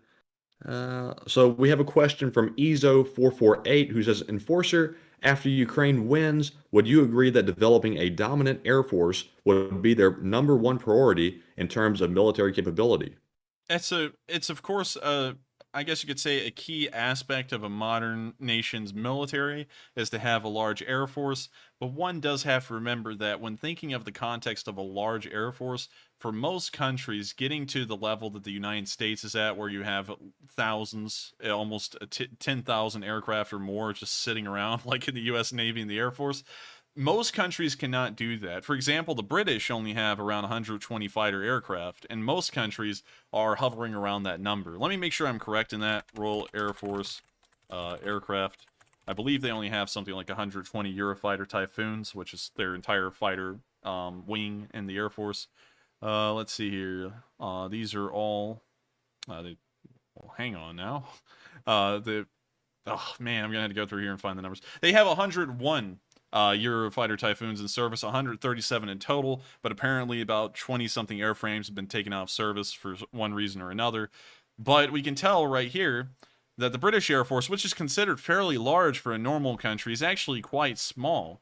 We can see that they have some Hawks. They have some Chinooks. They really don't have a lot of large aircraft, actually. They have one Dassault 900, which is, of course, a passenger plane. They have a couple of drones. They have 9 Reapers. They have a couple of other aircraft. We can see that they got 23 F-35s. So in total, they have 124 fighter aircraft in their entire Air Force, and that's the British Air Force. Let's go over to the French Air Force, which is actually the French Air and Space Force. French Air Force aircraft, and let's try and get a number on them. Because you see, the French and the British are pretty much the leading Western nations in terms of the size of their military. And so let's see how many fighter aircraft they have. They have 40 Mirage 2000s.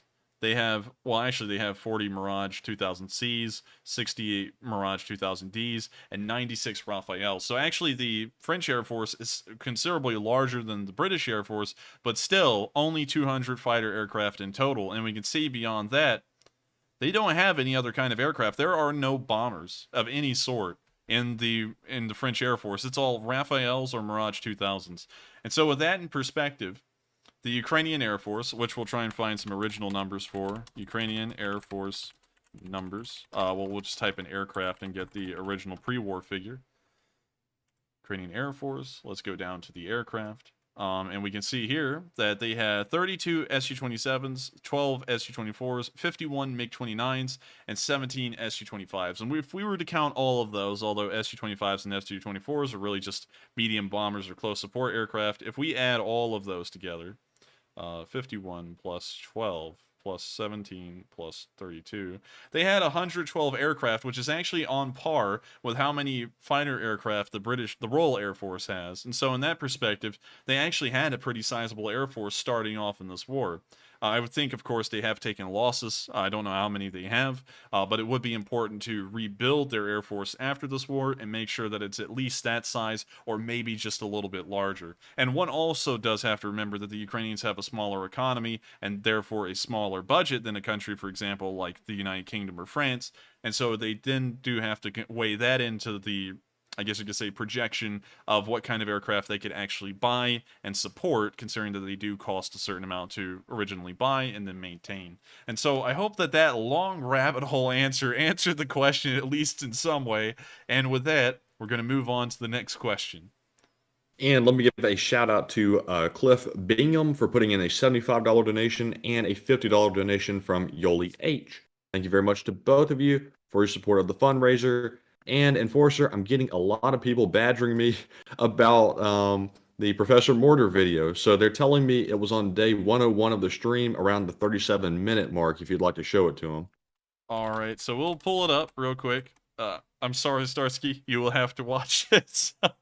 So let's day 101. Yes, this will be the map that will show it. So let me go down here. Professor Mortar is in the location unknowns, I believe.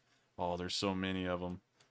Day 101, so that would be the olive colored ones. So Professor Mortar, we're looking for Professor Mortar. How to basic, here we go, this is it. We found him. This is Professor Mortar. Thank you so much to the chat for letting us know which day and stuff it was. And also, you can see me actually using the legend. The colors do have a meaning, and it's described up here in the top left which colors are what. But here you go, Starsky. This is the video of Professor Mortar, and you're about to see this man turn a mortar shell into an RPG.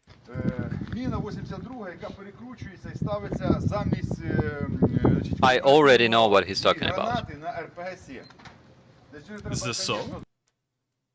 Yeah, so we are using that for years. And coincidentally, this type of customized weapon is called Alabama. Yo, really? I don't know why. Oh my god, that's crazy. I did not know that. Yeah, so they take this propeller part of the rocket. They make some type of adapter for the shell, and basically we use 3D printers to do those adapters a lot. And yeah, and then you can shoot that Alabama into enemy trenches, and basically separatists did the same a lot. But we have this like uh, on a conveyor, so to say. So we produce a lot of those weapons. I actually did not know that, but that was the coolest thing ever. Is to know that that's actually called in Alabama. That's like the coolest thing I've heard all day. That this thing that became a famous thing here on the stream was actually called Alabama, and we didn't even know it. So, thank you so much, Starsky, for sharing that information with us. It looks like Alabama has some reputation for something, and apparently is backwoods hillbilly redneck stuff. I guess because this would look like it. But that is freaking cool. That is Yeah. Because you see, RPG is not efficient versus personnel, because it's used mostly to penetrate armor. That's why it doesn't produce a lot of fragments and stuff. And this solution is pretty nice, I would say. That's just the coolest thing ever. Honestly, I'm still blown away with it being called Alabama. I mean, like that's just cool. That is really cool. Yeah, you don't have to drag your mortar with you around your position. You just need an adapter, a shell, or a bunch of shells, and an RPG, and that's it. Well, that is the neatest thing ever. And so with that, I'm very happy that we showed you Professor Mortar, and since you've seen this before and you know that it's like a common thing, we didn't know that. You see him taking a drill bit to the back of the mortar, which everyone on the stream, including me, just thought it was like the craziest thing we'd ever seen. And like, of course, just going through the whole video, he shows how to put the thing together and how to use it and stuff. But we thought it was really cool. And also, he looks like a professor with those kind of reading glasses on. And all, like gray hair. He looks like a professor, so we were like, Professor Border, that's his name. But anyways, it's a protection glasses, protection and security above all. Even when you try to slice the mine, the shell in half. The mine, try and slice the mine, dude. Honestly, man, the way you worded that, it made me think about getting out like a cake knife, if you know what I'm talking about, and just putting it up on a mine and just cutting through the middle of it. Oh man. But anyways, that is probably the coolest bit of information I've ever heard. So we're gonna hop off of the last week's map and get back to this one. And I thank you all so much in the chat for recommending to bring that up to Starsky, because I flipped when I heard that thing was called Alabama. And so with that, we're gonna move on to the next question. And let me give a shout out to Mr. Diggs putting in a $50 donation on the fundraiser. And we also have a $25 donation from Joseph Wright. So thank you very much to both of you for your support. And moving on to our next question. Well, actually, we have one more. A $100 donation from Sean McNulty. Excuse me. Thank you as well, Sean. So, moving on, we now have a question from, let's see here, from Madeline Suzette, who says, Operator Starsky, what is going on with the Belarus and Belarusian military at this point? So we've had information as of yesterday, I think, that in Belarus, they are taking ammunition and equipment from their storages, bringing them to their troops. They are preparing their troops, and they create some kind of legal measures to enlist more people. And probably they are preparing for another kind of attack from north. But from what we know from our information, they didn't attack yet, because their soldiers don't want to fight, basically. So months ago, Lukashenko wanted to assess the possibility of creating new battalion tactical groups to send them to Ukraine to support Russians. And according to this assessment, 0 of his men volunteered.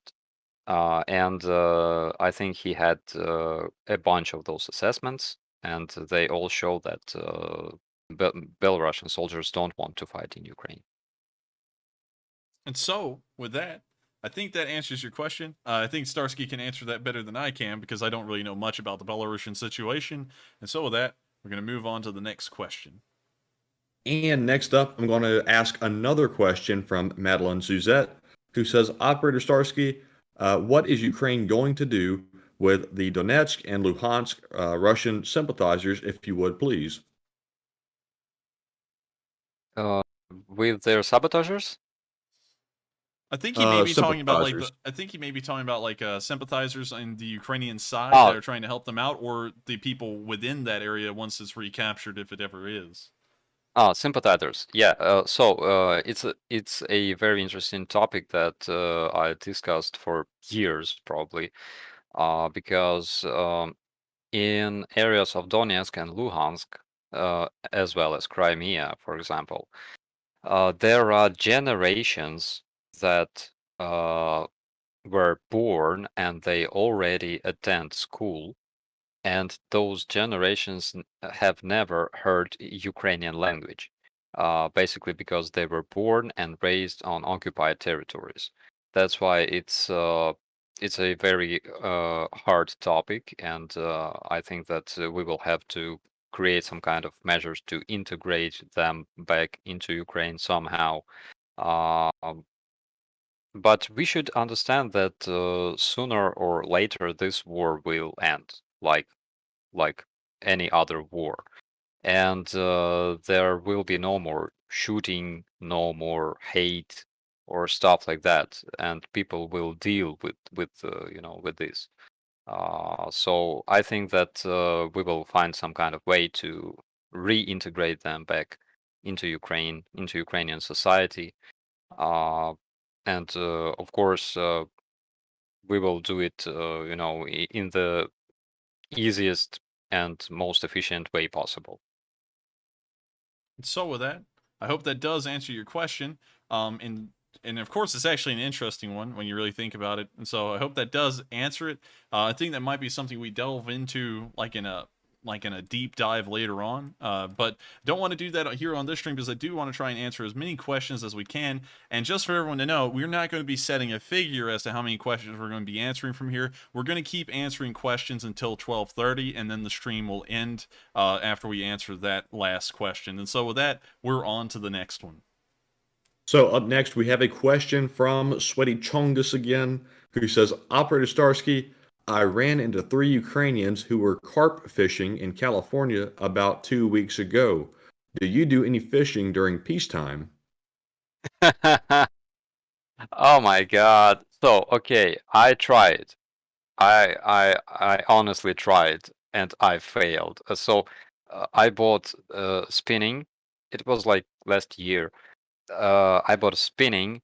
I spent probably days trying to catch at least anything, and I almost caught a fish, which ran away. But yeah, I suck at fishing. I gotta learn probably, but I'm not an efficient fisherman.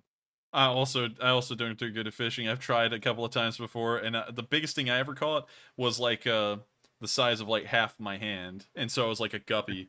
So I've never done good fishing too, so I feel your pain, man. But with that, I hope that answers your question, and I hope that kind of gives a little bit of input, as in people who do stuff like this on YouTube are not good at fishing. Apparently correlation equals causation. But with that, I hope that answers the question, and we're on to the next one.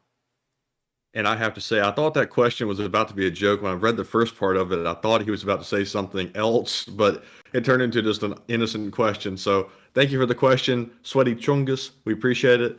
And moving on, we're going to our next one, which is from George, New York's premier contractor, who says, Enforcer, what if Severodonetsk is taken?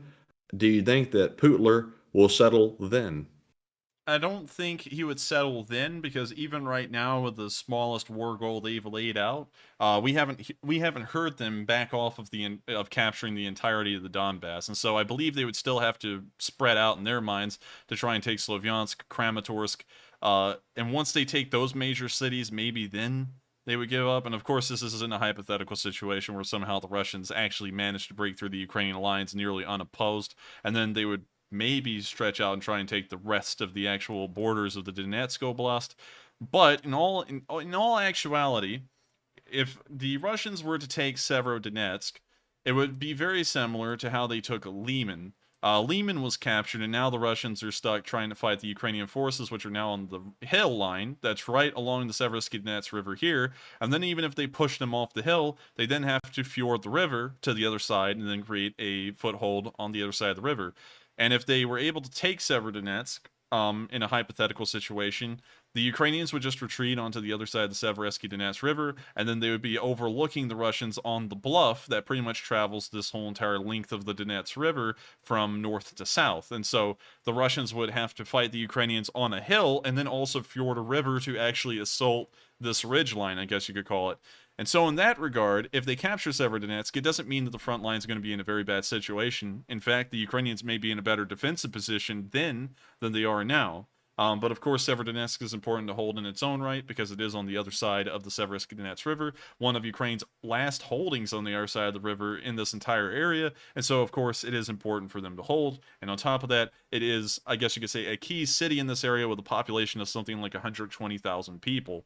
So with that, I hope that answers the question on my end. If Starsky would like to answer that, he may. And if you don't, we'll just move on to the next question. Yeah, so basically Severodonetsk is important as a symbol because Severodonetsk is the major town in this region, while Lysychansk is more important strategically because, again, it's situated on a hill, and currently we have more better positions in Lysychansk. But Severodonetsk is basically a symbol for Ukrainians living in that region because it's a key town in this region. And I think that our president also said that if Severodonetsk is basically destroyed completely, like they do, Russians like to do, then we will retreat and we won't kill our own soldiers, you know, just standing there without cover and stuff. And so with that, I hope that answers your question. And we're going to move on to the next one. I just saw Joseph Wright say in the comments, in the live chat, that we are just a couple $100 away from 16,000. And we've got 9 minutes to go, and I'm wondering, can we reach 16,000 before the stream ends? And so with that, we're going to move on to the next question. And a real quick shout out to Tan Wen for putting in a $50 donation to the fundraiser. Thank you very much. And moving on to our next question, we have another one from Pakatang who says, Operator Starsky, would you personally or your government like to see the United States send troops to Ukraine and fight the Russians directly, side by side with the Ukrainians? Why or why not?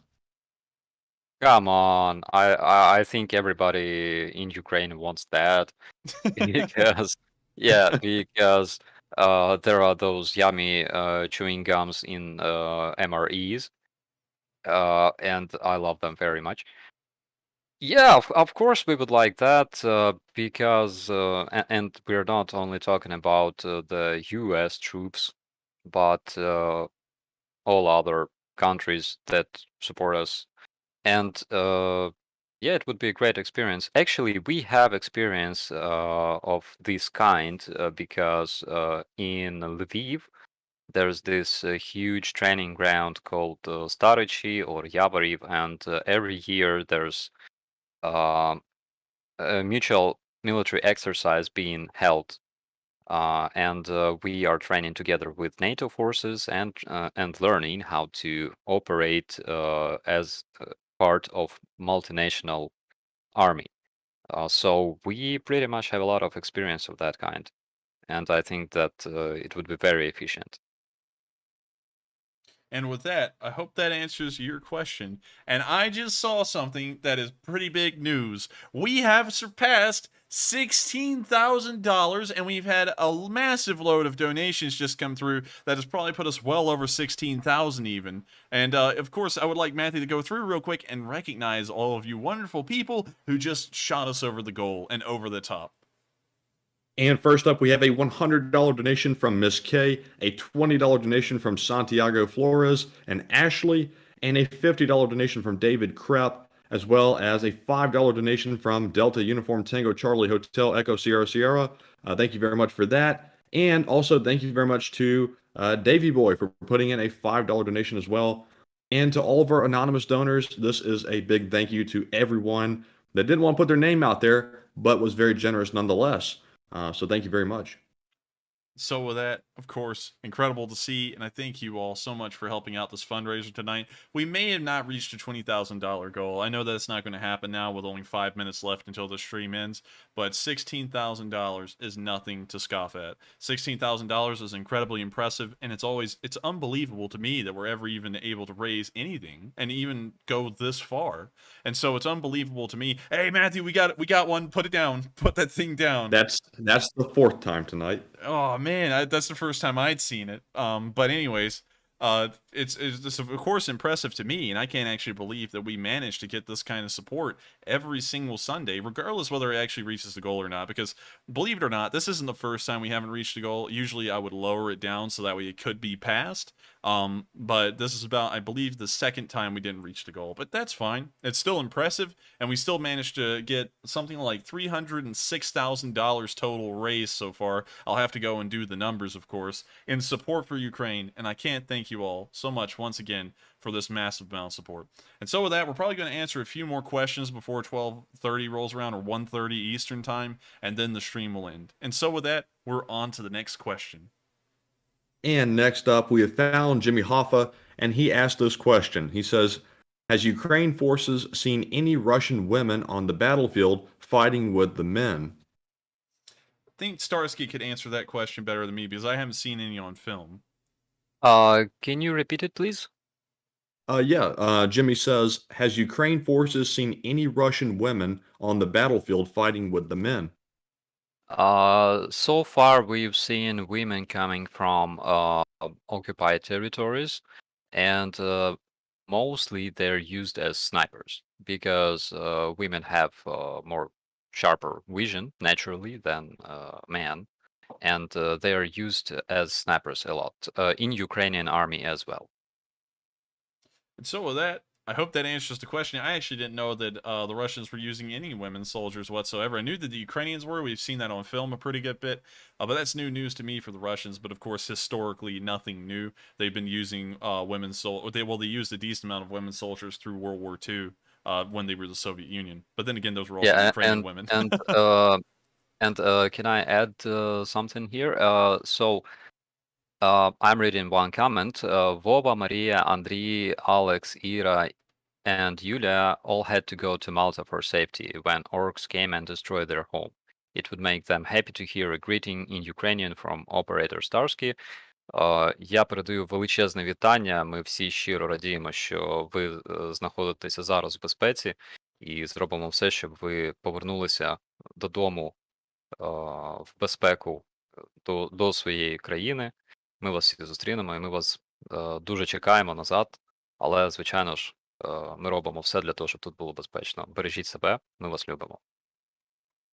And so I think he just got done with that address right there. And of course, I hope that that made their day. It's actually impressive. I actually told Starsky one time how stuff like that can make people's day, and it's honestly impressive to me to think that there's something like that people are like very happy to get that kind of stuff out there, because it just like kind of like puts it into perspective how much of an impact these YouTube like our streams and videos can be, which is always something impressive to me. But with that, I hope that made y'all's day. And with that, we're going to move on to one last question, and then we're going to round out tonight's stream.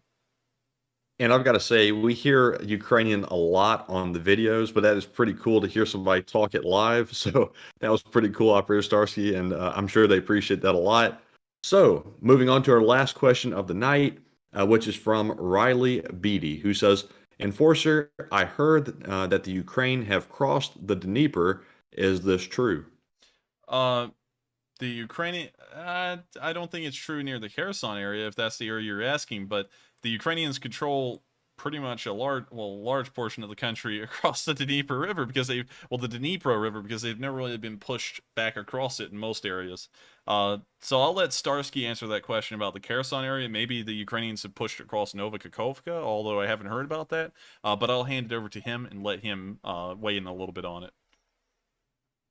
Yeah, I'm not sure whether they crossed the river near Kakhovka, but from my information, our troops are already located like 15 kilometers away from Kherson, and we have a lot of successful counterattacks in that area.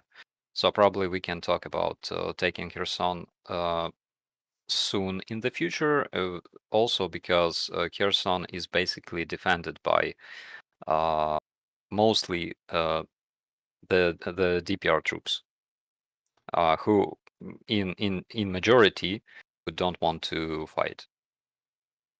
And that is true. We've seen a lot of picture evidence of how poorly equipped they are, which obviously tells us they're pro-Russian forces from the DPR and LPR, and hopefully the Ukrainians can just wipe the floor and get them out of there eventually. But with that, we have just now reached the end of our time. So, I thank you all very much once again for watching. I hope you all have enjoyed Enforcer Starsky on stream. And of course, it's always been a pleasure to bring you on, Enforcer Starsky. We enjoy having you on. It helps out our fundraisers a huge deal. And everyone, of course, loves to ask questions because many people have a lot of questions that can only be answered by someone in the Ukrainian military. So I want to thank you once again for coming on. Thank you so much. And so with that, we have now reached the end of tonight's stream. If you made it all the way through the question segment and you are a new viewer, then you are apparently one of those people who just sit around and can enjoy watching something that is a question segment. So if you even enjoy the question segment, please make sure to subscribe. We also run these streams every single night. You've probably already heard this before, at 10 p.m. Eastern Time every day of the week except for Mondays. And we also upload daily summaries every day of the week except for Mondays as well. So now that we've gotten this fundraiser knocked out of the way, which was, of course, impressive, $16,000 and a little bit over, it's unbelievable to think we can get this kind of support, and it's impressive. And I thank you all so much once again for helping it to get this far. And with that, it's now time for me to close out this stream and enjoy a day where I do absolutely nothing tomorrow, hopefully. So with that, I thank you all so much once again. I'm going to make sure to go and get some good rest and also enjoy tomorrow because it's one of the only times I get a reprieve from the war. It's Monday. And while, of course, I do believe this war is important, I do think it's important for everyone to also pace themselves and not get burned out on this kind of stuff.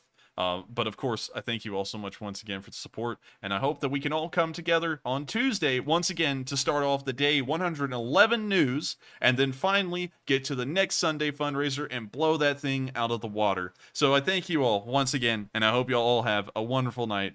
Good night, take care, and I'll see you all on Tuesday at 10 p.m.